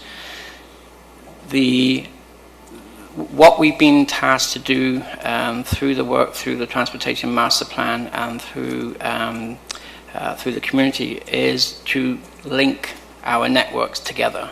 And only by linking the networks either to another cycling facility, whether that be on-road or off-road, or to destinations, that's what people want as part of our network. And this, again, speaks to the strategic plan. It's about how we link people. And, last year, just across 13 counters, we topped over 1.3 million active transportation trips. That's 1.3 million trips that weren't made by the car. So we have been building on-road bike lanes, off-road multi-use trails, and shared bike lanes, shared roads, and it's been very piecemeal. We've had to, because it's a case of building it with the budgets we have, working with the capital program as well. So it has been piecemeal, and making those linkages and those connections when we take the opportunities. But again, it's just putting another little piece of the jigsaw puzzle in place, and those numbers are increasing. And those numbers last year, they're not projections, they're not guesses, they are recorded in the field. So we know people are cycling out there, we know people are walking out there, and it's a case of making it viable for everybody. Thank you. I have another question for staff, because we also heard a lot about the loss of parking. And I recognize parking is always an issue. Come on over to the northwest side of Waterloo, where the driveways are 30 feet long, and discover the joys of not being able to park on your street as well. I just wonder what the regulations are on Lincoln in terms of on-street parking. I don't know who answers it. I'm just asking it. Through you, Mayor Jaworski, the traffic and parking bylaw is that there is parking on certain sides. I don't have the actual bylaw in front of me, but again, it's also limited to 3 hours as per everywhere else in the city. Okay. Next up, Councillor Henry. And from the agenda, the schedule does indicate what areas had certain restrictions. So there are some restrictions at certain points or all points on certain stretches of the road, particularly between Lincoln and Ellis. So there are some existing restrictions. Now, my question, Chris, I had a couple. First one was arising from comments you had on road width in terms of being about maybe a little bit less than 10 meters and you're 3.25 per lane, and then you add bike lanes. And one of our first delegate spoke about compromises and alternatives. I'm trying to understand what that would be, because if you add 2 travel lanes and 2 bike lanes, is there any room left on the road for anything else? Through you, Mayor Jaworski, to Councillor Henry, no, and that's essentially where our position is. It's either all or nothing, unfortunately. The collector class road does speak to the need for bike lanes, and when you add 1.5 bike lanes, that's 3 meters, 6.5, so you're suddenly up to almost the entire space available. At the end of the day, this was not a reconstruction. Most of this was resurfaced and the curbs left in place, so our space is fixed. So to your point, no, there wasn't any room for anything else. Thanks. Okay, thank you. Next up, Councillor Freeman. I was trying to get a sense, just visually, on the road widths and how that is with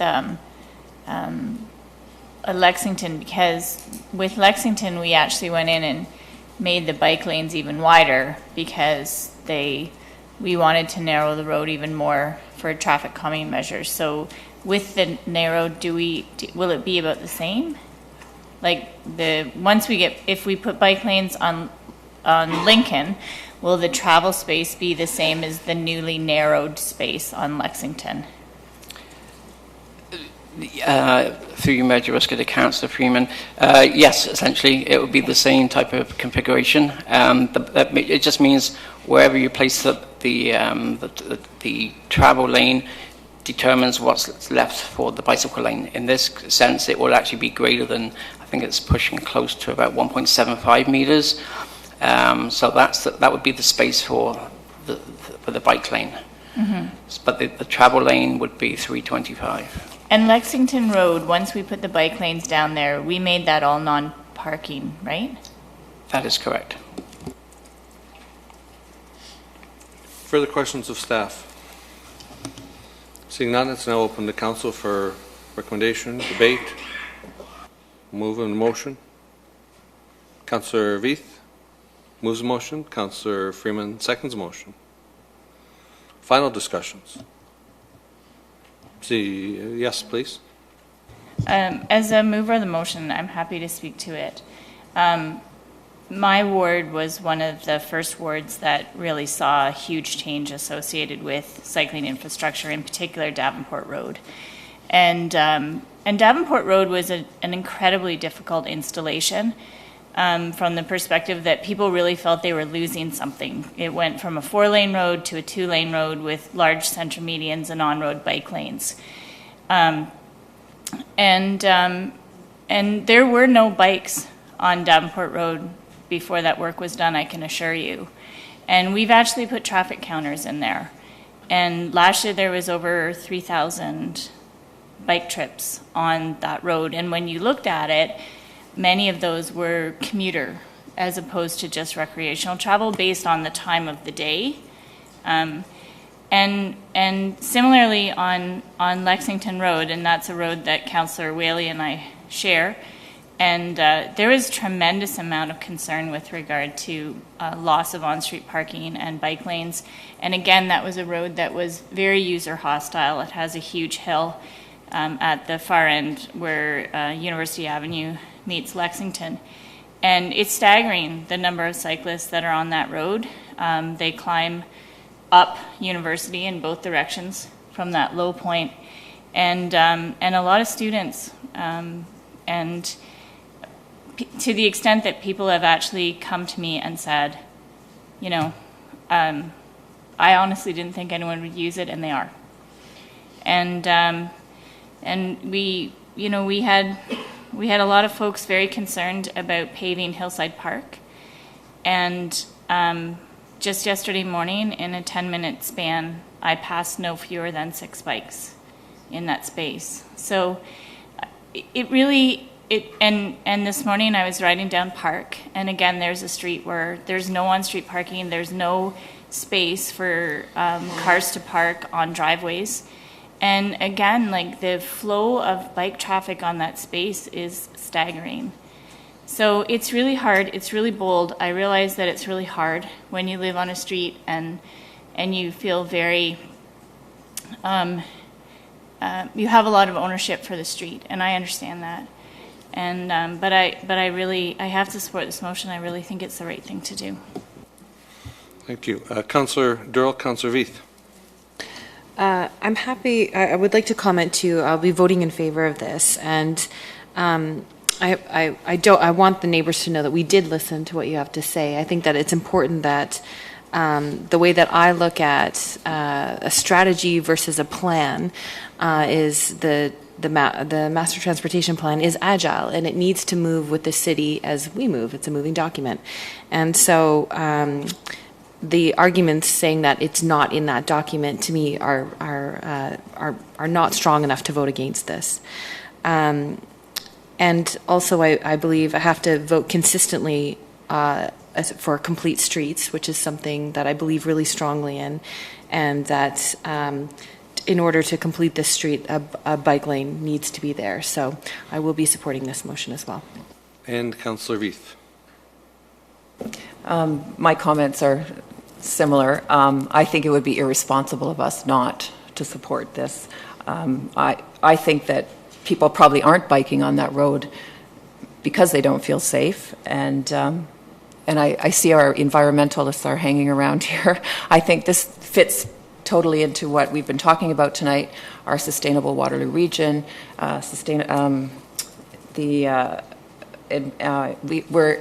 we have to be responsible. And I'll just read a little bit out of the introductory remarks from our transportation master plan. The overarching direction for our future transportation system will be through complete streets, roads that are designed to accommodate cars, cyclists, pedestrians, wheelchairs, and transit users. So as the mover, I'd be supporting this. Okay, now go, Councillor Burke. Please go ahead. I came back from Amsterdam a couple of weeks ago, and I was stricken by the way there's just such a respect in that city for not only the drivers but also the bicyclists, and I wish we could kind of get in that direction sometimes. That seems to be missing. They don't have to create special bike lanes in Amsterdam for people to be respected, mostly I think because the bikes outnumber the cars sometimes, but there's a real respect there, and that's unfortunate. I feel for the loss of on-street parking, but that is an issue in every neighborhood. And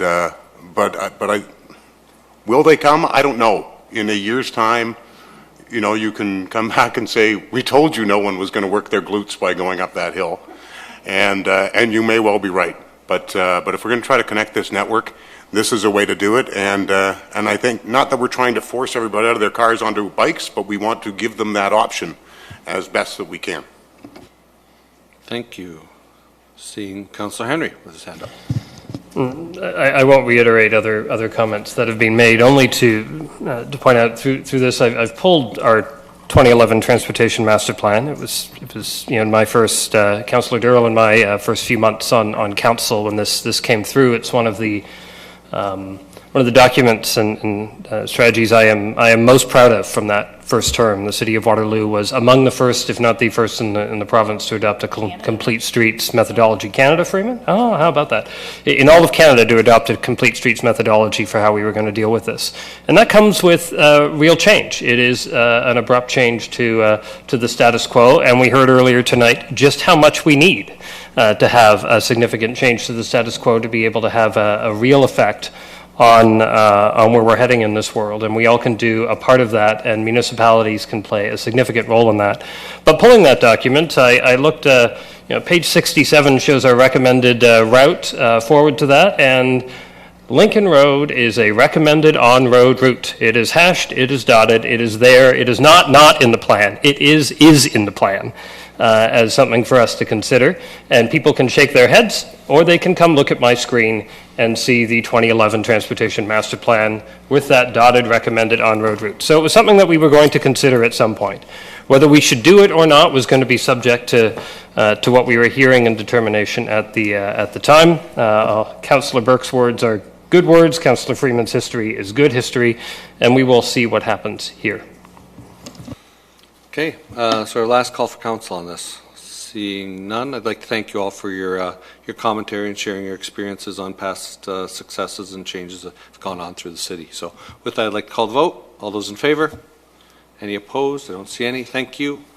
And thank you for the citizens coming out tonight and sharing your comments, your concerns and stuff like that for our council. It was really, sometimes the things we do here aren't thankless, they're just very difficult, and there's never a 100% easy solution. And continuing on, it's the Active Waterloo biannual update on active transportation with a presentation by Chris Dedman.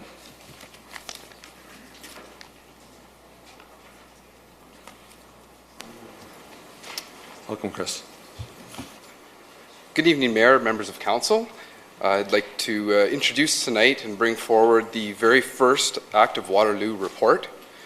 The Active Waterloo report highlights Waterloo's current active transportation network, and it demonstrates the sustainability and health benefits of active transportation. The City of Waterloo has partnered with the University of Waterloo to compile the data and research contained within this report.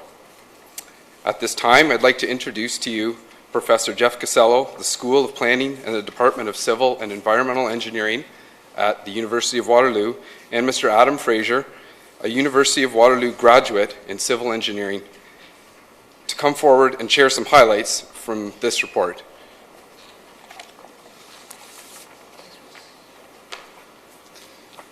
Well, good evening, Mr. Mayor and members of council. Thanks very much, Chris, for the introduction. And I just wanted to say that whenever I come to council, it's really exciting to hear. I mean, so much of the conversation tonight has been around sustainability issues, particularly around sustainable transportation. And as someone who teaches in this area and researches in this area, I always get excited being in Waterloo and hearing how far ahead we are really on the curve. And it's exciting for us to be here. And I also want to thank the city for this opportunity to have worked with you on this project and to engage students. This is an incredible learning opportunity, but it's also an important message I think we have for you tonight.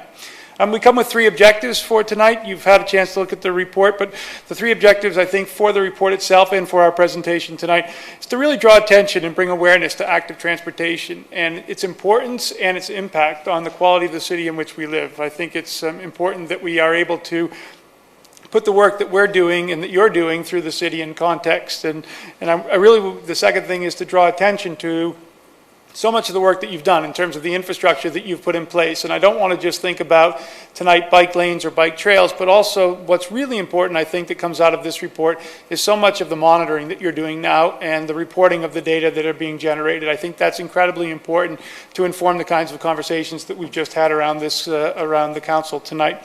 And the third thing we'd really like to do is set a course forward for you. You've shown tremendous progress in the amount of infrastructure and your ability to gather data and present that data, but there's more to be done. And so we'd like to set a course forward for you for the next couple of years. And with that, I'll turn it over to Adam, who had really done the heavy lifting on this project, so he can report out. Thank you, Mayor Jaworski and council members. I'm really just going to bring you through our presentation here. We want to go over major highlights for the report, some interesting facts that came really out of our research, some excerpts to give you a feel of what the report looks like. I know you have it in your hands at times, but your time is sensitive, so we'll give you some scenery there. And then I'll look into the future of what we can expect out of the city in terms of active transportation. As Chris mentioned, this is the first of hopefully many reports on active transportation. We drew inspiration from cities such as Copenhagen that have had reports like this for many years, biannually, and I think it'll be great to see how what kind of progress we can achieve in the next few years. In our report, we have a peer cities comparison. City of Ottawa, Madison, Wisconsin, and Boulder, Colorado were selected for having certain similarities to Waterloo, but more importantly, these 3 cities are looked to for having a lot of success in their active transportation initiatives. And one actually really interesting result from this is that the city of Waterloo has the most meters per person of cycling infrastructure relative to these cities. And for me, I look at Boulder as an example that is a poster city for cycling, and for us to have more meters per person of cycling infrastructure is really great. Another recent success that has been mentioned already, last year we hit 1.3 million active trips along our major routes. Keep in mind that's only where we have our eco counters. It doesn't track major arterials for cycling like along University or Columbia. And so it's really nice to see that we have that number. And we have numbers from last year, and in this image we have a kind of projection of what we hope to see in the years to come. And also we have a recent certification of the silver from the Bicycle Friendly Community Award Program. And in that award were guidelines as to how we can achieve gold in the future. Our report has a breakdown of the high priority network and the popular routes. Also, that was mentioned from council previously tonight. A number of the routes have kind of peak demand periods that mimic what you might find on roadways, where it really demonstrates that we have commuters that are cycling and walking to and from work and school and wherever they're going. Our report demonstrates the economic and health and sustainability benefits. It demonstrates, shows partnerships with local transit. And of course, we have lots of images through the report showing our infrastructure and local events. In particular, at the end of the report, we have our transportation-friendly initiatives that describes a lot of these. Some of the interesting facts to come from the report. Waterloo currently has 229 kilometers of infrastructure dedicated to active modes of transportation. 56% of Waterloo residents live within 5 kilometers of their place of employment. I think this number is pretty amazing, that 5 kilometers is often used as the distance that is reasonable to cycle. 15 to 20 minutes would get you there. So an entire to and from work at 5 kilometers would be about 10 kilometers, 30 minutes. Residents that cycled helped save at least 245,000 kilograms of CO2, which is equivalent to about 1 year of emissions for 156 cars. And that 30 minutes that would make up a to and from trip of 5 kilometers could reduce the risk of diabetes and obesity by 1/2. And active users going uptown make more trips and spend more per trip when compared to vehicular trips. Here are just a few excerpts from the report.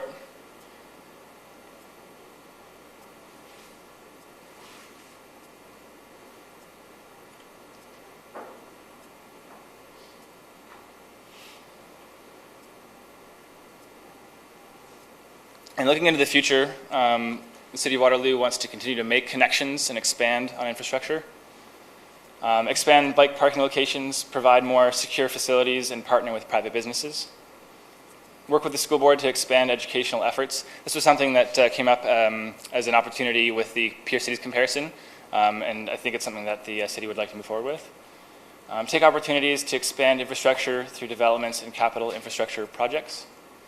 Obtain gold certification from the Bicycle Friendly Community Awards Program, and continue to update the Active Waterloo report and reflect our growth and opportunities biannually.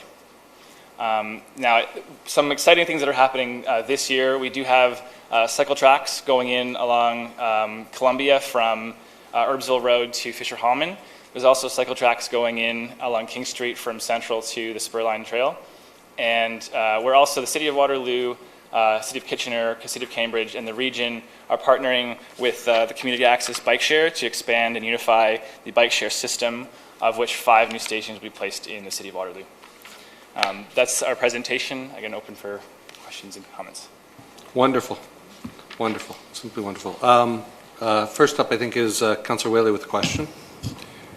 Guys, great to hear that we're ahead of the curve, and your report shows that in such a brilliant fashion.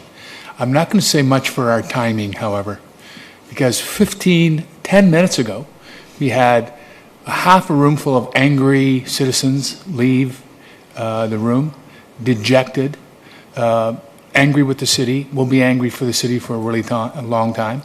We'll have bad things to say about their members of council forever, and that's unfortunate because it's my ward. But the fact of the matter is, this is a message that we need to get out in a timely way, and we really blew it tonight, because I'm sure these people would have been interested to hear this before they had a comment. So what are we going to do? How are we going to do? You got a nice little report, and it's really wonderful to hear all this stuff. But what can we do to really have this start to sink into our citizens, to make this information more readily available to everyone? How do we engage people so that we don't have half a room full of angry people come here to say that they're being left out because of the active transportation plan? Well, I can let Jeff speak in a moment, but the first thing that came to mind was to walk the walk.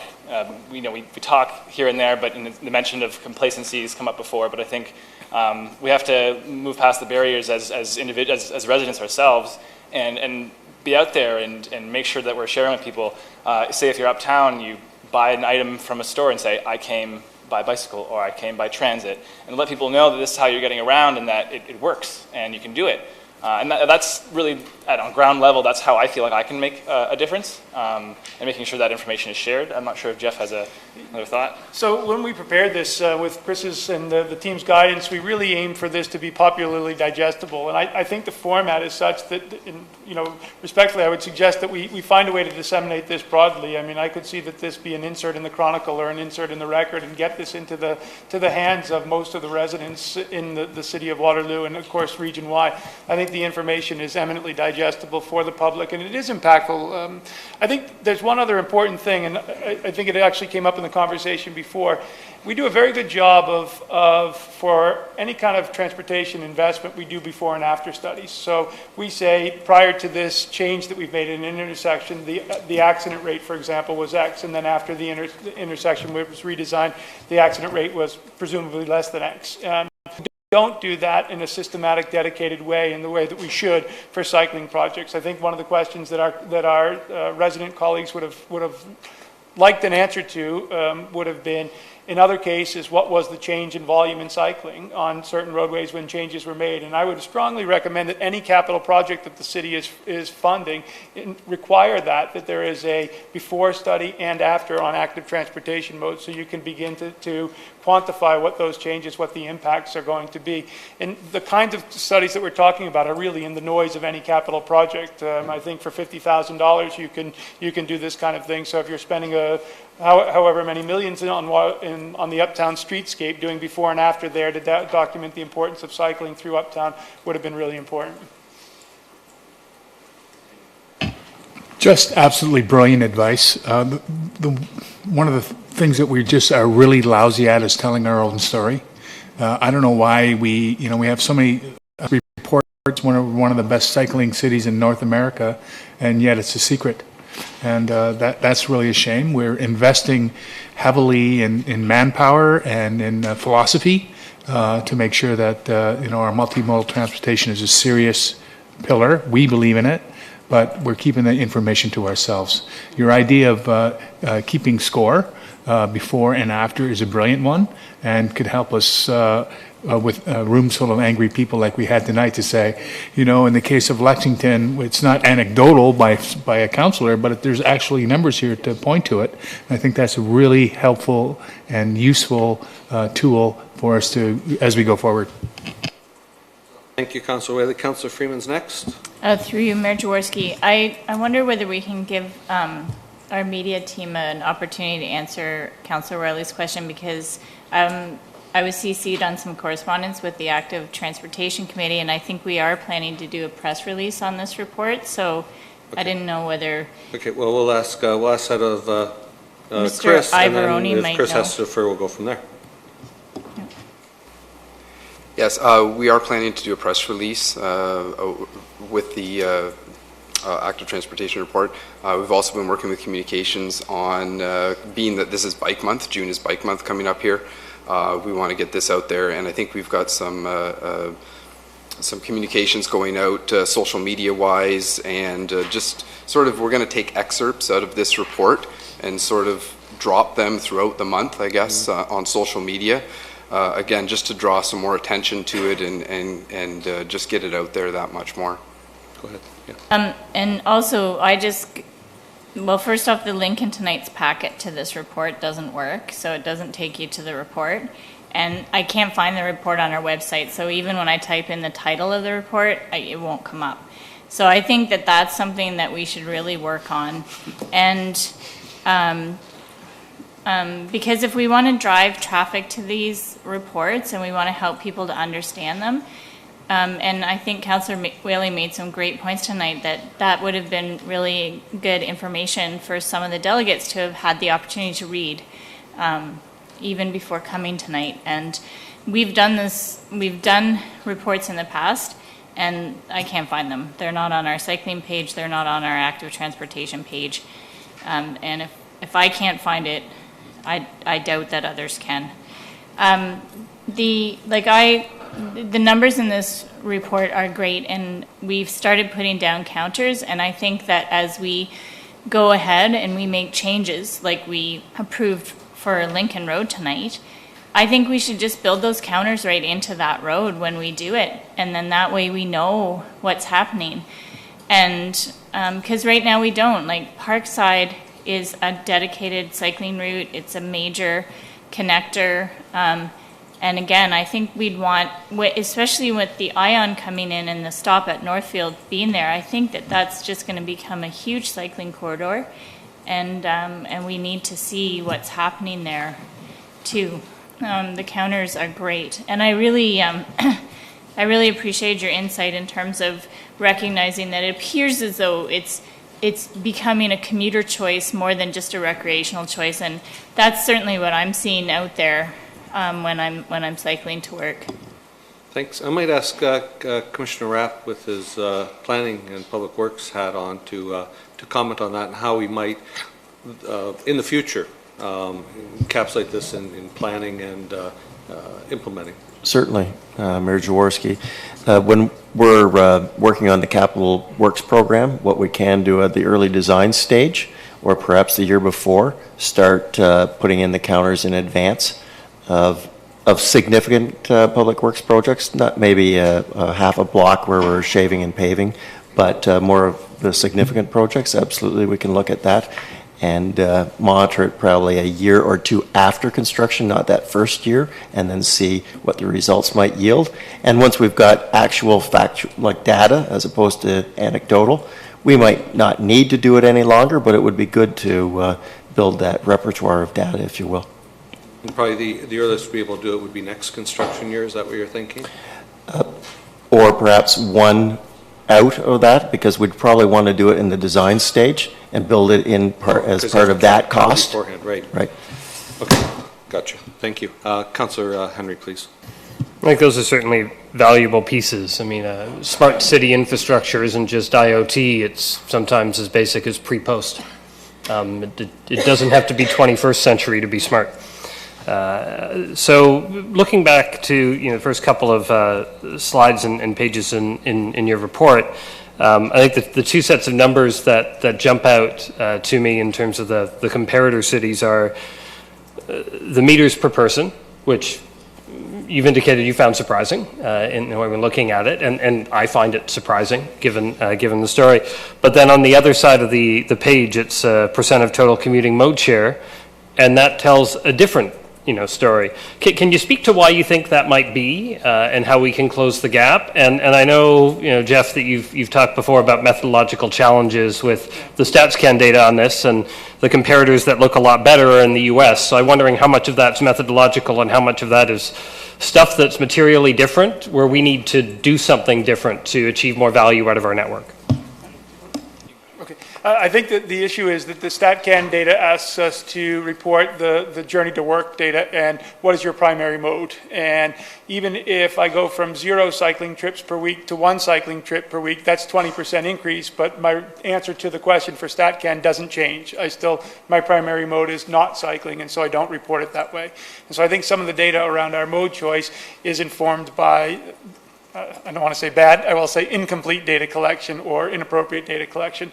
A more robust way to look at this is actually to gather these data either independently or to rely on other data sources. For example, the region and the City of Waterloo is part of the Transportation Tomorrow survey, which does a sampling of people that informs then the travel forecasting models and infrastructure investment. So you may find very different results if you looked at that survey rather than the StatCan data. And I'll just say one other thing on the data question. The data that we use for at least our American counterparts comes from the League of American Cyclists. And this is an amazing repository of cycling data from all cities in the U.S. that are voluntarily provided. And no such infrastructure database exists yet in Canada. There's some ad hoc kind of reporting, but no systematic reporting. And this may be another opportunity for Waterloo to show leadership in developing this data repository. Another thing to keep in mind, this data is from 2011. I wish we would have the 2016. I don't think it was published at the time that this report was written, but I would hope at least to see that the modal split would be a bit better in 2016. But we'll have to wait and see. I haven't seen it myself. I'm not sure if anyone else knows it's out yet. Well, you're not going to get that level of cross-tabbable data until next year, I think, in terms of release. But I'm sure then Jeff will have more people to do research who would be happy to help us, I hope, with this kind of question. In partnership with the city, we'll be happy to continue that good work.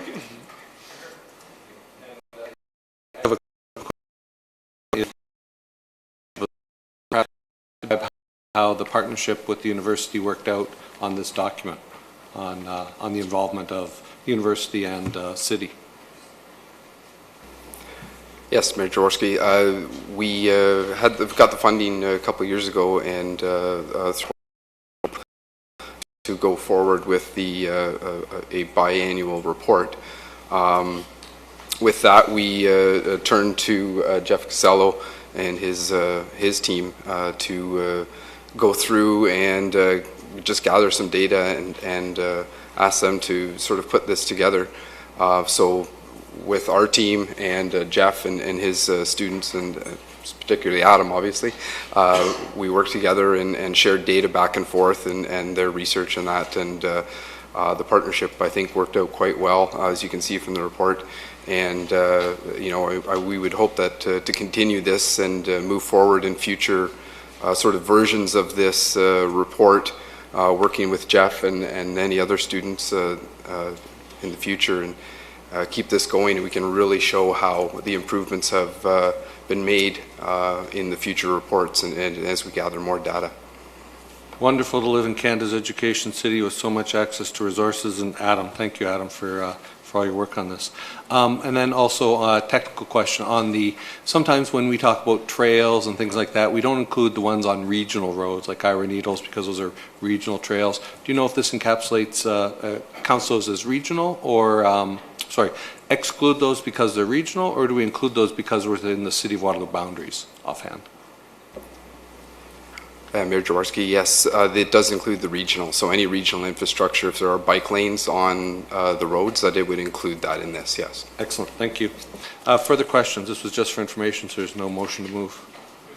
Seeing none, thank you very much on behalf of all of us. G, we're getting there. G, donation of landscape color field 17, public art collection. Katie Wild has a presentation.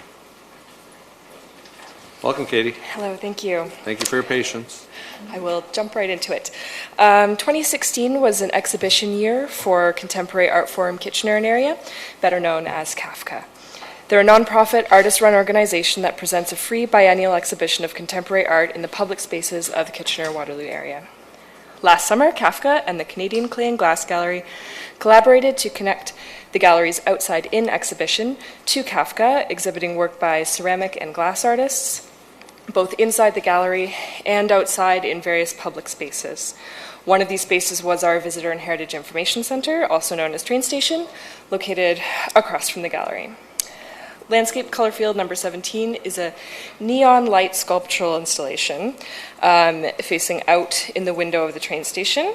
So this faces the Laurel Trail, Trans-Canada Trail, the Clay and Glass Gallery, the Perimeter Institute, and is also along the tracks, so very visible to people working on and soon to be traveling on the ION route. So far, people have been enjoying it walking and cycling along that path. The artwork was created by Canadian artist Oris Tatarin, who works out of Toronto and has for decades maintained a fascinating dual practice of Venetian glassblowing and neon sculptural art. The piece is quite rare and unique, as landscape art is not typically rendered in neon. But that is what Tatarin has done with this site-specific work, which responds directly to the surrounding landscape around Silver Lake. The gestural white and blue swirls form the sky and the ever-changing clouds. The ephemeral nature and the chaos of that is something that the artist is very interested in, as well as order. So the bottom half, where we have the green and the yellow, this is in reference to the foliage and the form of the land around Silver Lake. Neon is a fascinating medium. It's fading from use, as I'm sure you know. Tatarin is strongly motivated by his concerns over neon's gradual disappearance from the public consciousness as it's replaced by modern LED light sources.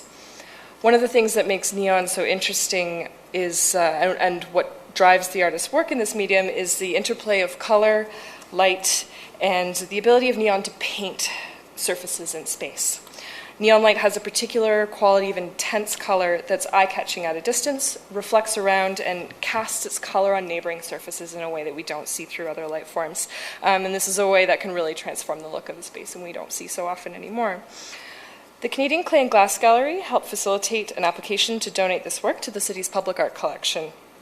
This involved an independent appraisal to value the work and a review by the Public Art Committee and the Interdepartmental Committee to assess artistic merit, alignment with the collection mandate, and feasibility, including installation and maintenance concerns.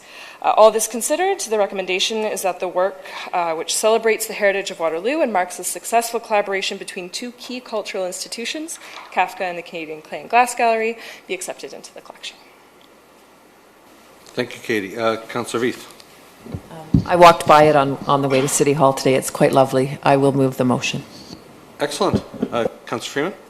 Second, yeah. Any questions about this piece? I happen to have the opportunity on the Janes Walk that you co-led to go on a tour of it and hear about all the advantages of neon over LED and the beauty of it. So, and I think the longevity of it as well. I think it has certain longevity associated with it. So with that, any further questions, comments? Accepting it? All those in favor? That is all of us. Thank you, Katie, and thanks for your patience tonight. H, here we go. Last up. Uptown Sidewalk Patios 2017 District Guidelines Pilot. Prepared by Ryan with a presentation by Mr. Ryan Mounsey. Welcome, Ryan. Thank you, Mayor.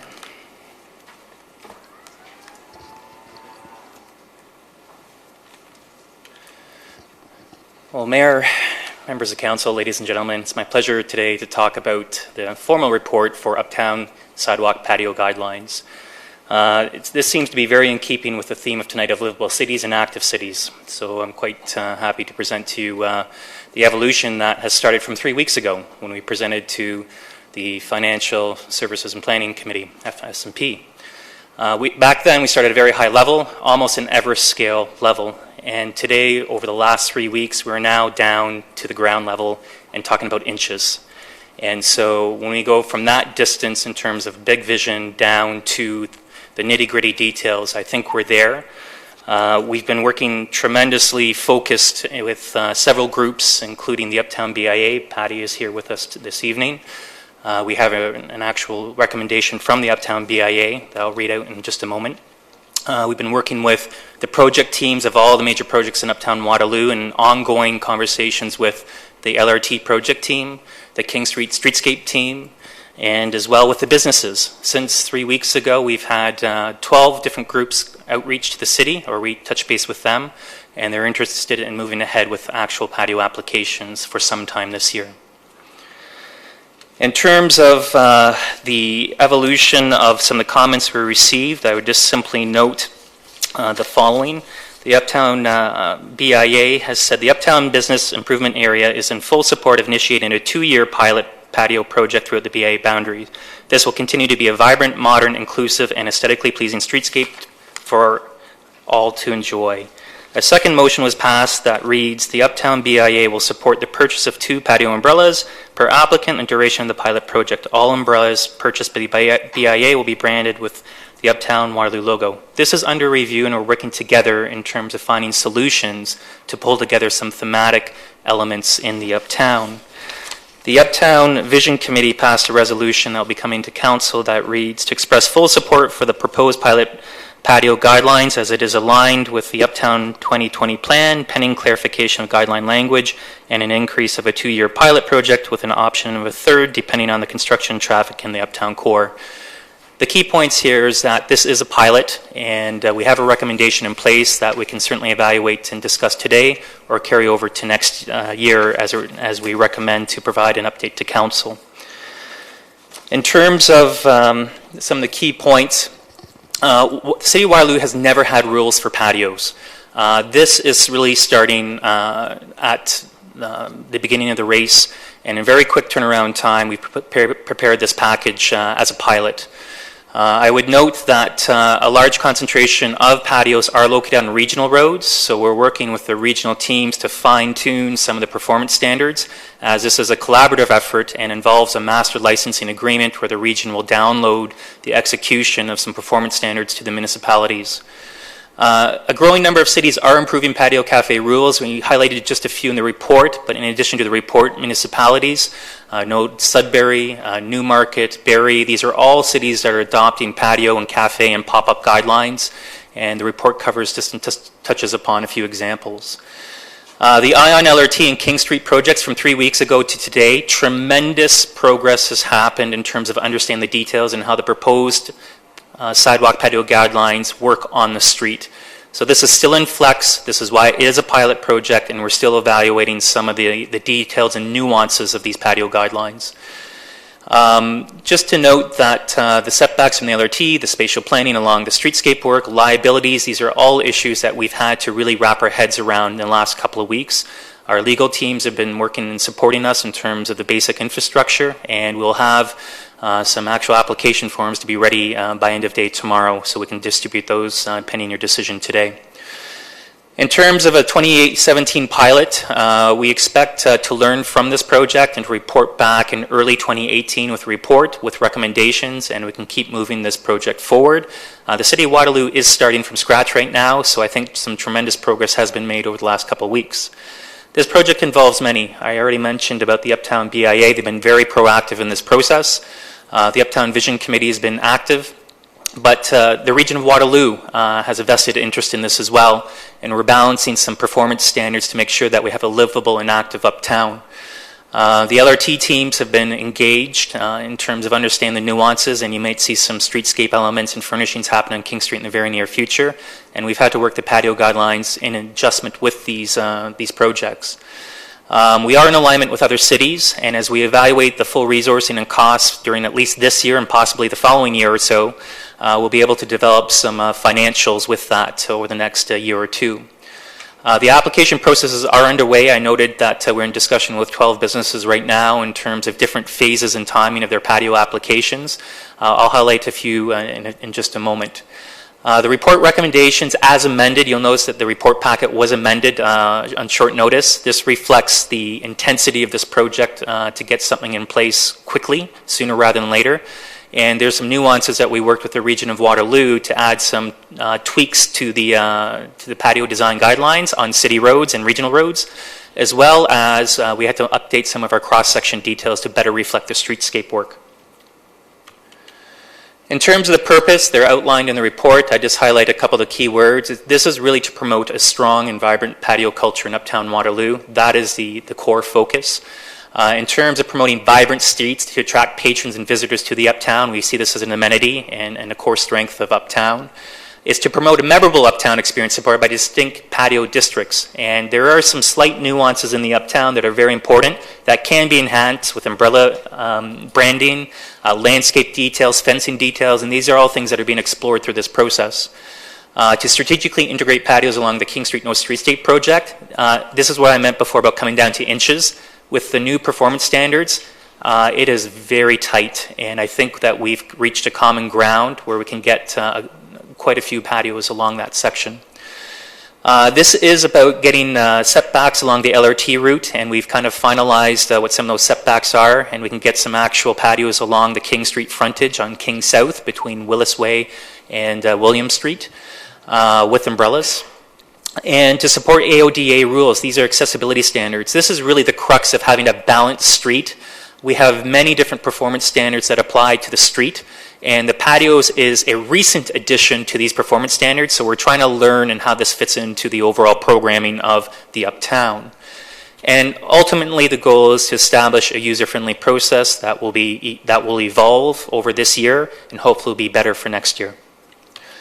In terms of the patio criteria, the nuts and bolts, as I touched upon 3 weeks ago, this has to be on a public sidewalk. This is the focus. We're not looking at other issues that have been reviewed through other projects. And so this is to deal with sidewalk patios. This is on city or regional roads, and we have slight nuances between the city and regional streets as it relates to clear path of travel.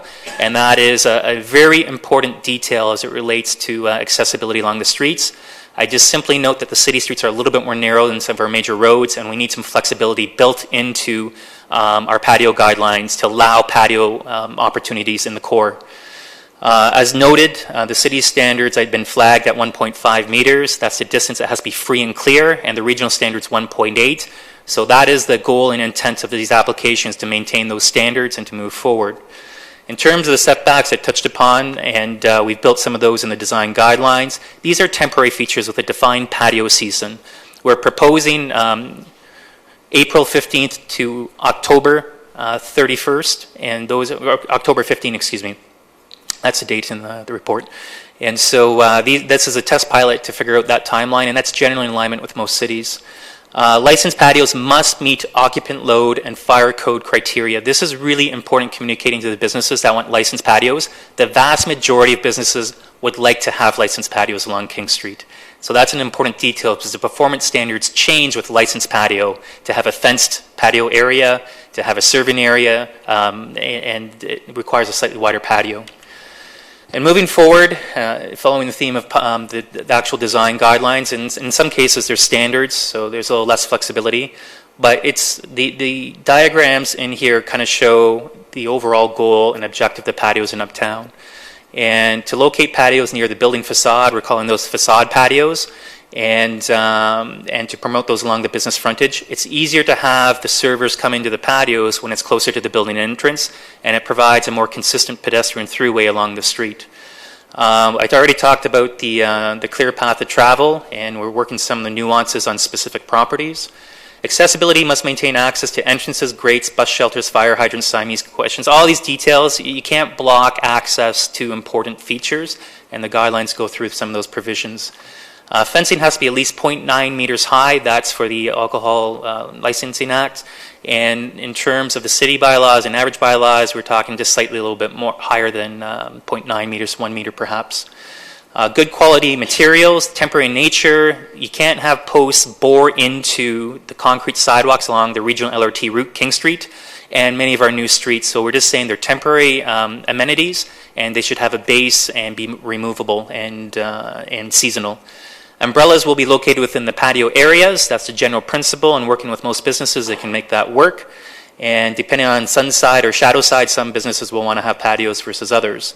Landscape elements are encouraged and should be generally within the patio area or at the entrances. So those are some of the examples of the design guidelines that have been developed and created and will hopefully apply in the Uptown. In terms of the patio districts, we identified 7 districts. They're organized quite simply by the concentration of patios today, and they do have their own nuances separated by LRT, bike lanes, building form, sidewalk width. All these factors really allow you to create some detailed guidelines related to King North, King South, Caroline, Herb, Regina, and Willis Way, and they have slight differences in performance standards for those sections, and those will hopefully evolve over time. This is an example of coordinated features and district theming, recognizing this is a very large patio on the Esplanade in downtown Toronto. But the goal is to create a coordinated series of patios throughout the Uptown that really activate and relate to the street and attract people into the businesses.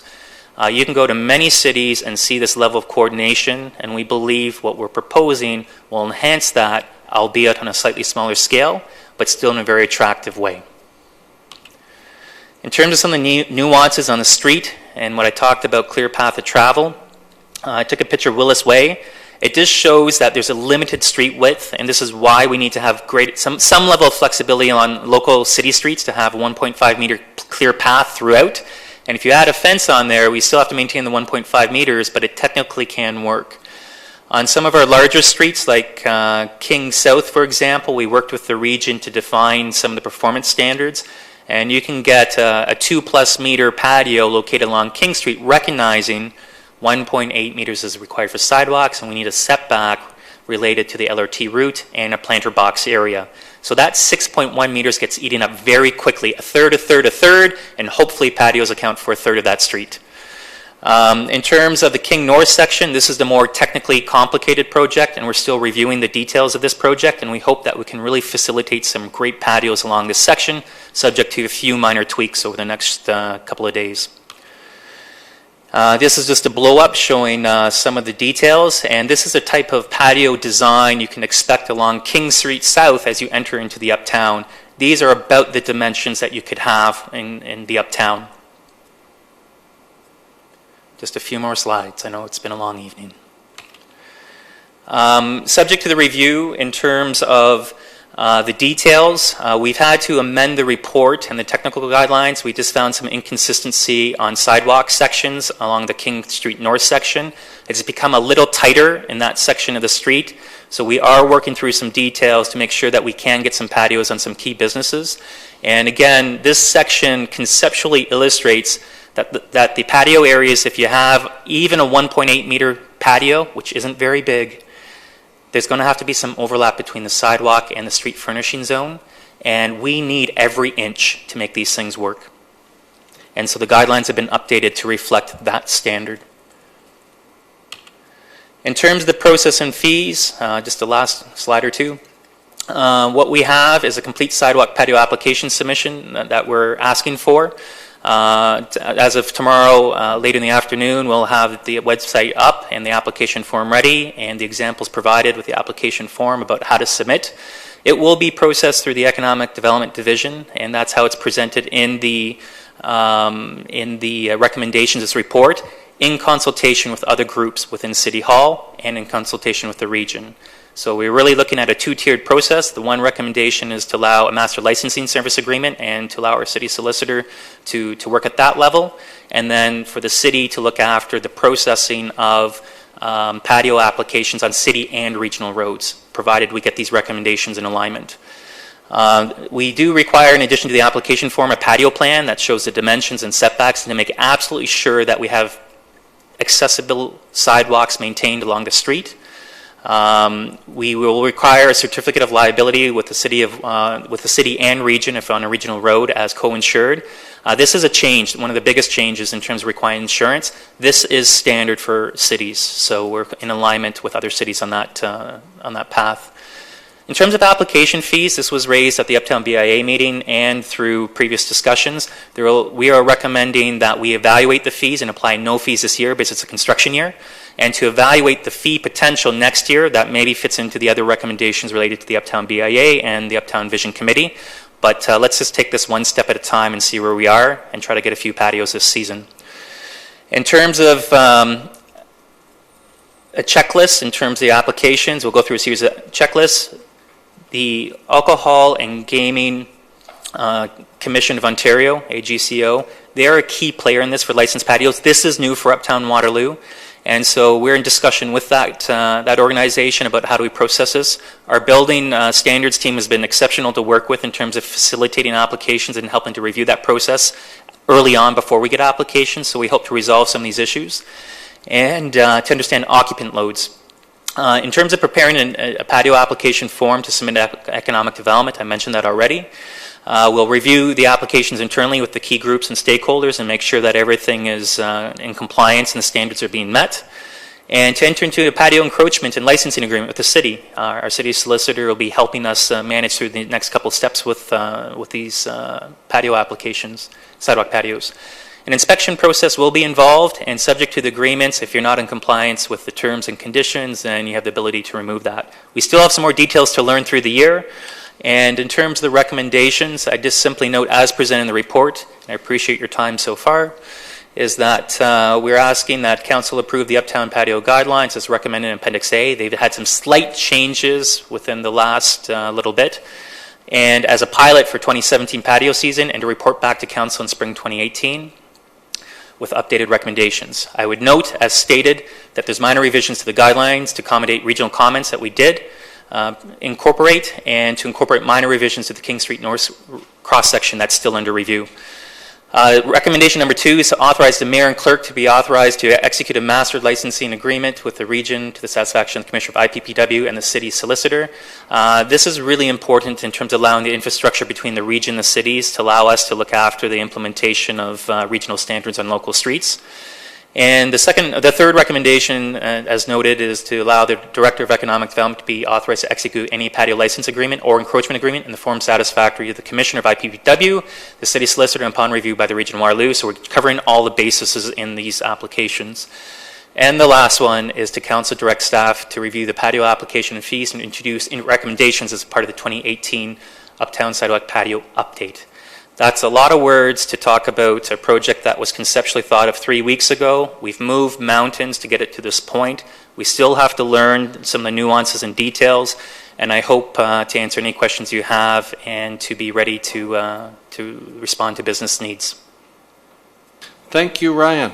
Always well worth the price of admission with your presentations. First up is Councillor Durrell. Thank you. Through you, Mayor Jaworski.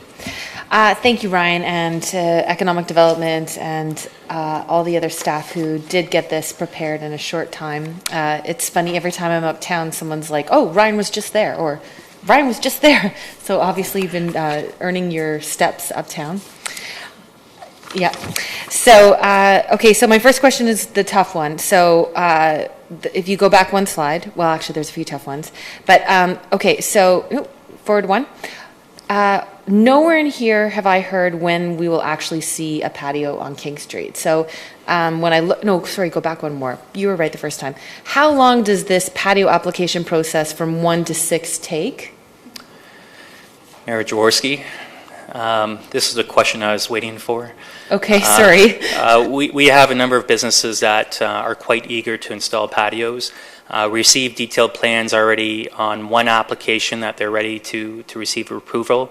So moving forward, what we hope to do is expedite, depending on your decision this evening, is to move forward with the details of the plan review and to really facilitate the timing based off the business needs to get the patio. So I expect within a very short period of time, within weeks, that some patios will be installed in Uptown Waterloo.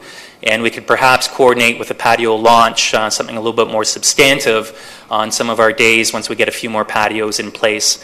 Some of the businesses are working through the nuances right now with the AGCO, and it involves some time.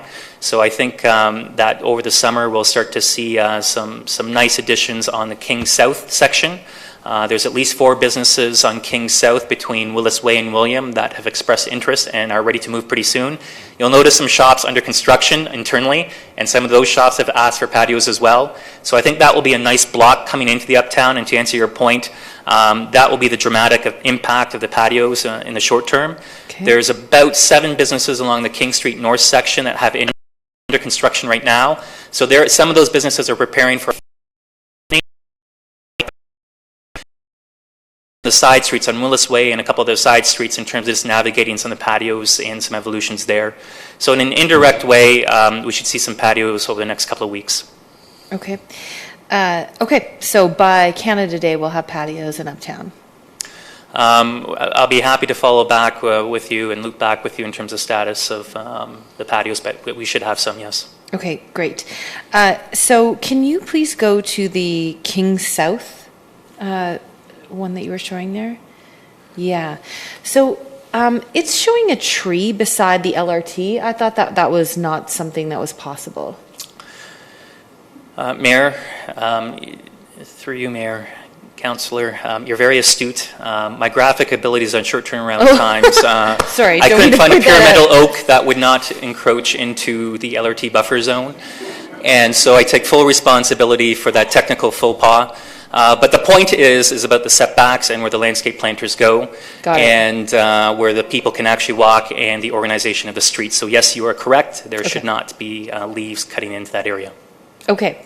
And so part of what my concern is not so much, I think we've got the patios and we'll see what happens over the next spring, summer as we move forward. I guess part of what I'm concerned about is that 1 meter between the LRT and the sidewalk. And I appreciate that you said you've been working with the region and LRT and even Streetscape as well, because I think that is such an important part, because otherwise we have basically 2.8 meters of wide open sidewalk that, I mean, most of us right now when we walk down King Street feel like we're walking through a desert. So how can we ensure that 1 meter is going to have things in it, not trees, but things in it that are going to make it feel like we are creating all of the beautiful things that you wrote at the top of this document, which was a vibrant and welcoming Uptown? Through you, Mayor Jaworski. A couple points on this. This really is a pilot, and I think we're all learning together. There's a lot of new elements that are being introduced, and there's only several locations where you have curbside LRT, so we're all learning together on this. Safety is a really important aspect as it relates to getting the street to work. So what's being proposed right now, in addition to the movable planters, these can still shift, so we can still understand how this works, and working with community services, there's some great opportunities to really define that landscaped edge along the Uptown on the one side of King Street. So I think it'll have a green edge to it. Maybe on the other side to flank it, the landscape patios can add some elements of green as well, so it softens it up to deal with the concrete. That side also has the sun, what comes down. And so the idea of getting umbrellas and that coming out on that side of King Street will be really important, not only to aminate, but provide shade. So I think you will have a very interesting section of King Street coming through. In terms of the distances, the 1 meter, there'll be other elements in there, maybe like benches, city garbage receptacles, and other elements to fill in that space. But there is an element of safety that the region, the cities are working, the city, is working on to ensure that it is a safe section. The pedestrian sidewalks is designed to allow for the movement of people and for accessibility. And it's a third, a third, a third. So if you say landscaping and street furniture, pedestrian sidewalks, and patios, that's a fair, balanced approach for this King Street section. Given where we were to where we are today, and subject to some tweaks along the way over the next couple of weeks, I think you'll be pleasantly surprised, and hopefully, I think, surprised by some of the plans that are coming out. Okay. I mean, make no mistake, I'm 100% in favor of this. Just want to make sure that we are conscious of that,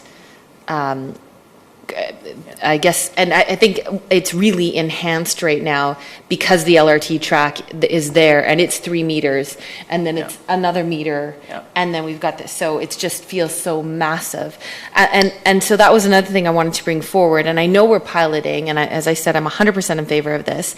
But I wonder if spring to fall is enough time, and that, you know, we do live in a community, we get a couple of big snowfalls. I'm sure Commissioner Rapp might disagree when our snow budget goes over, but we don't get a ton of snow. And a lot of Scandinavian countries have year-round patios, and I would love to see, if we're piloting, why not pilot 12 months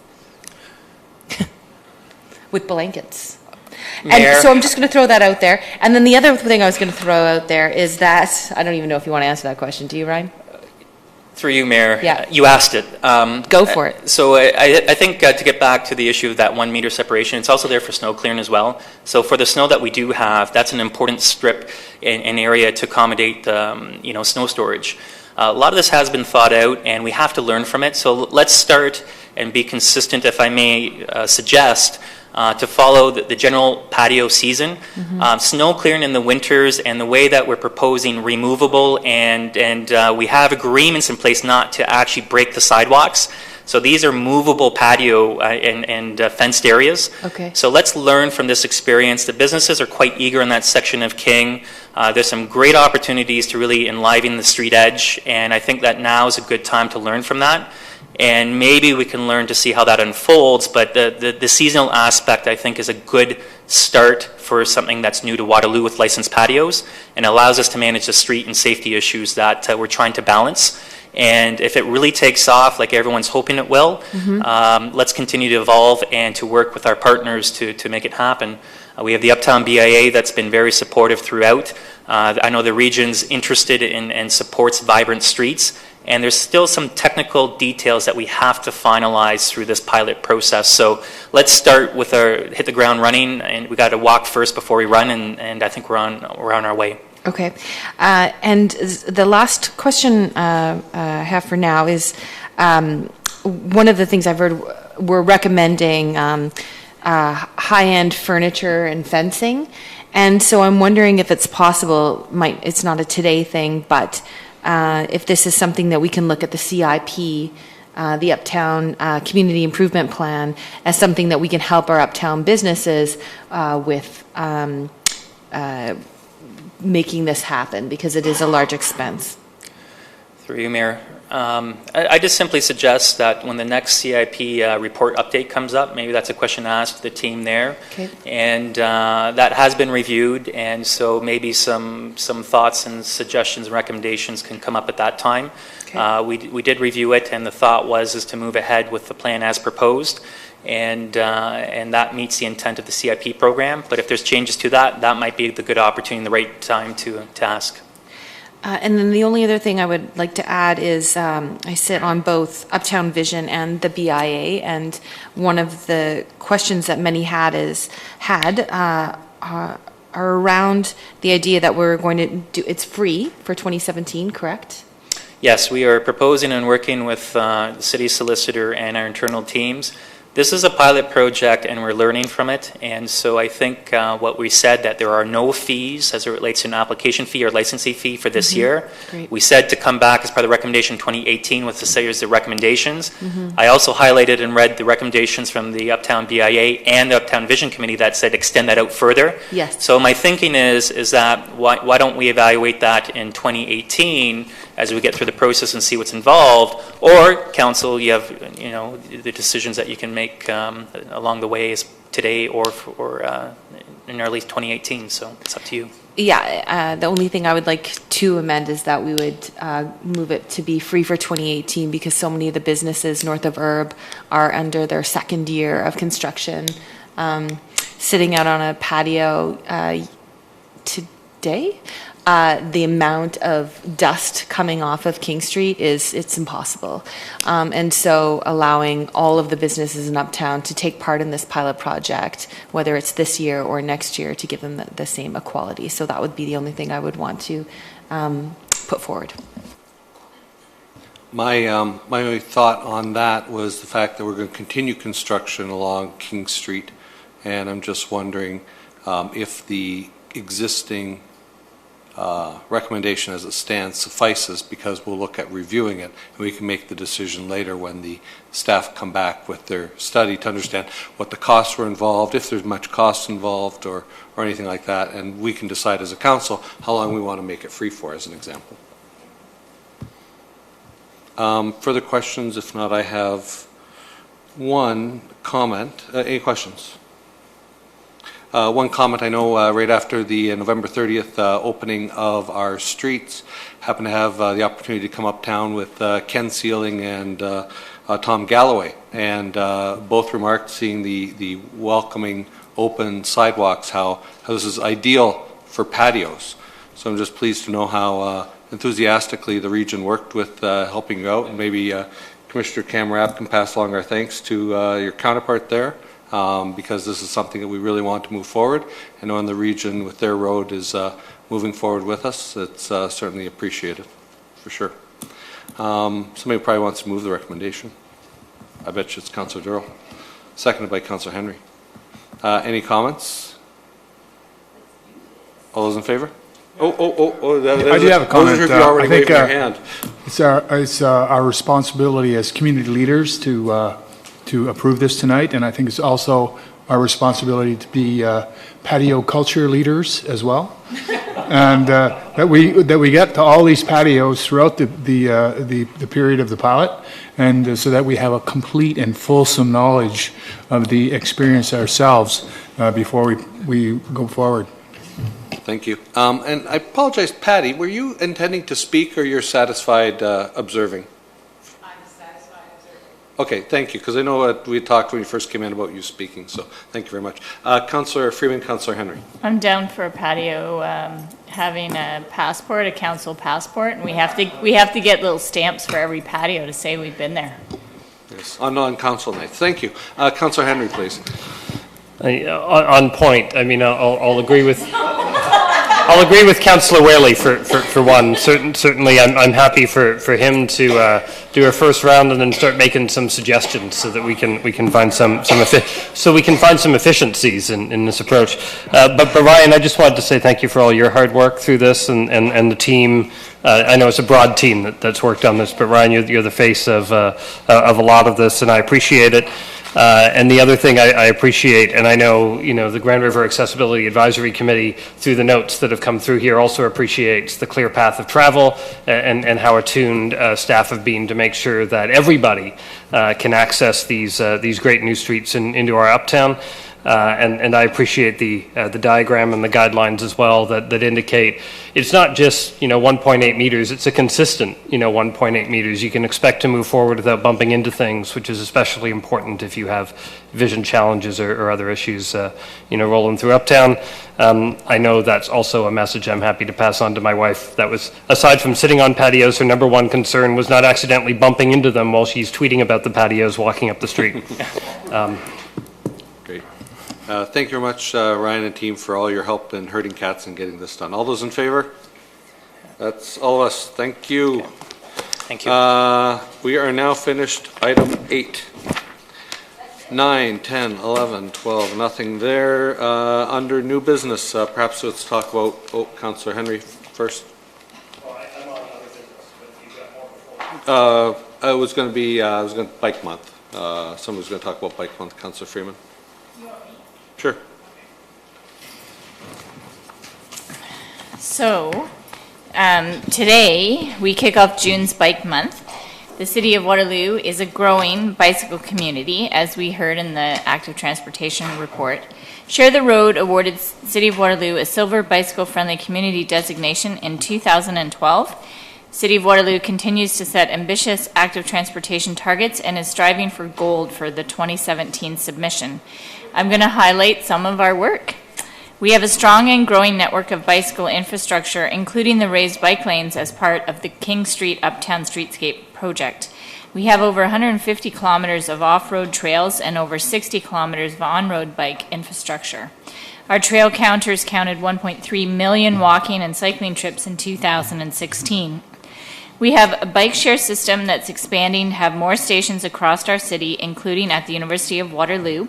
We now have 6 existing stations and 2 more stations proposed.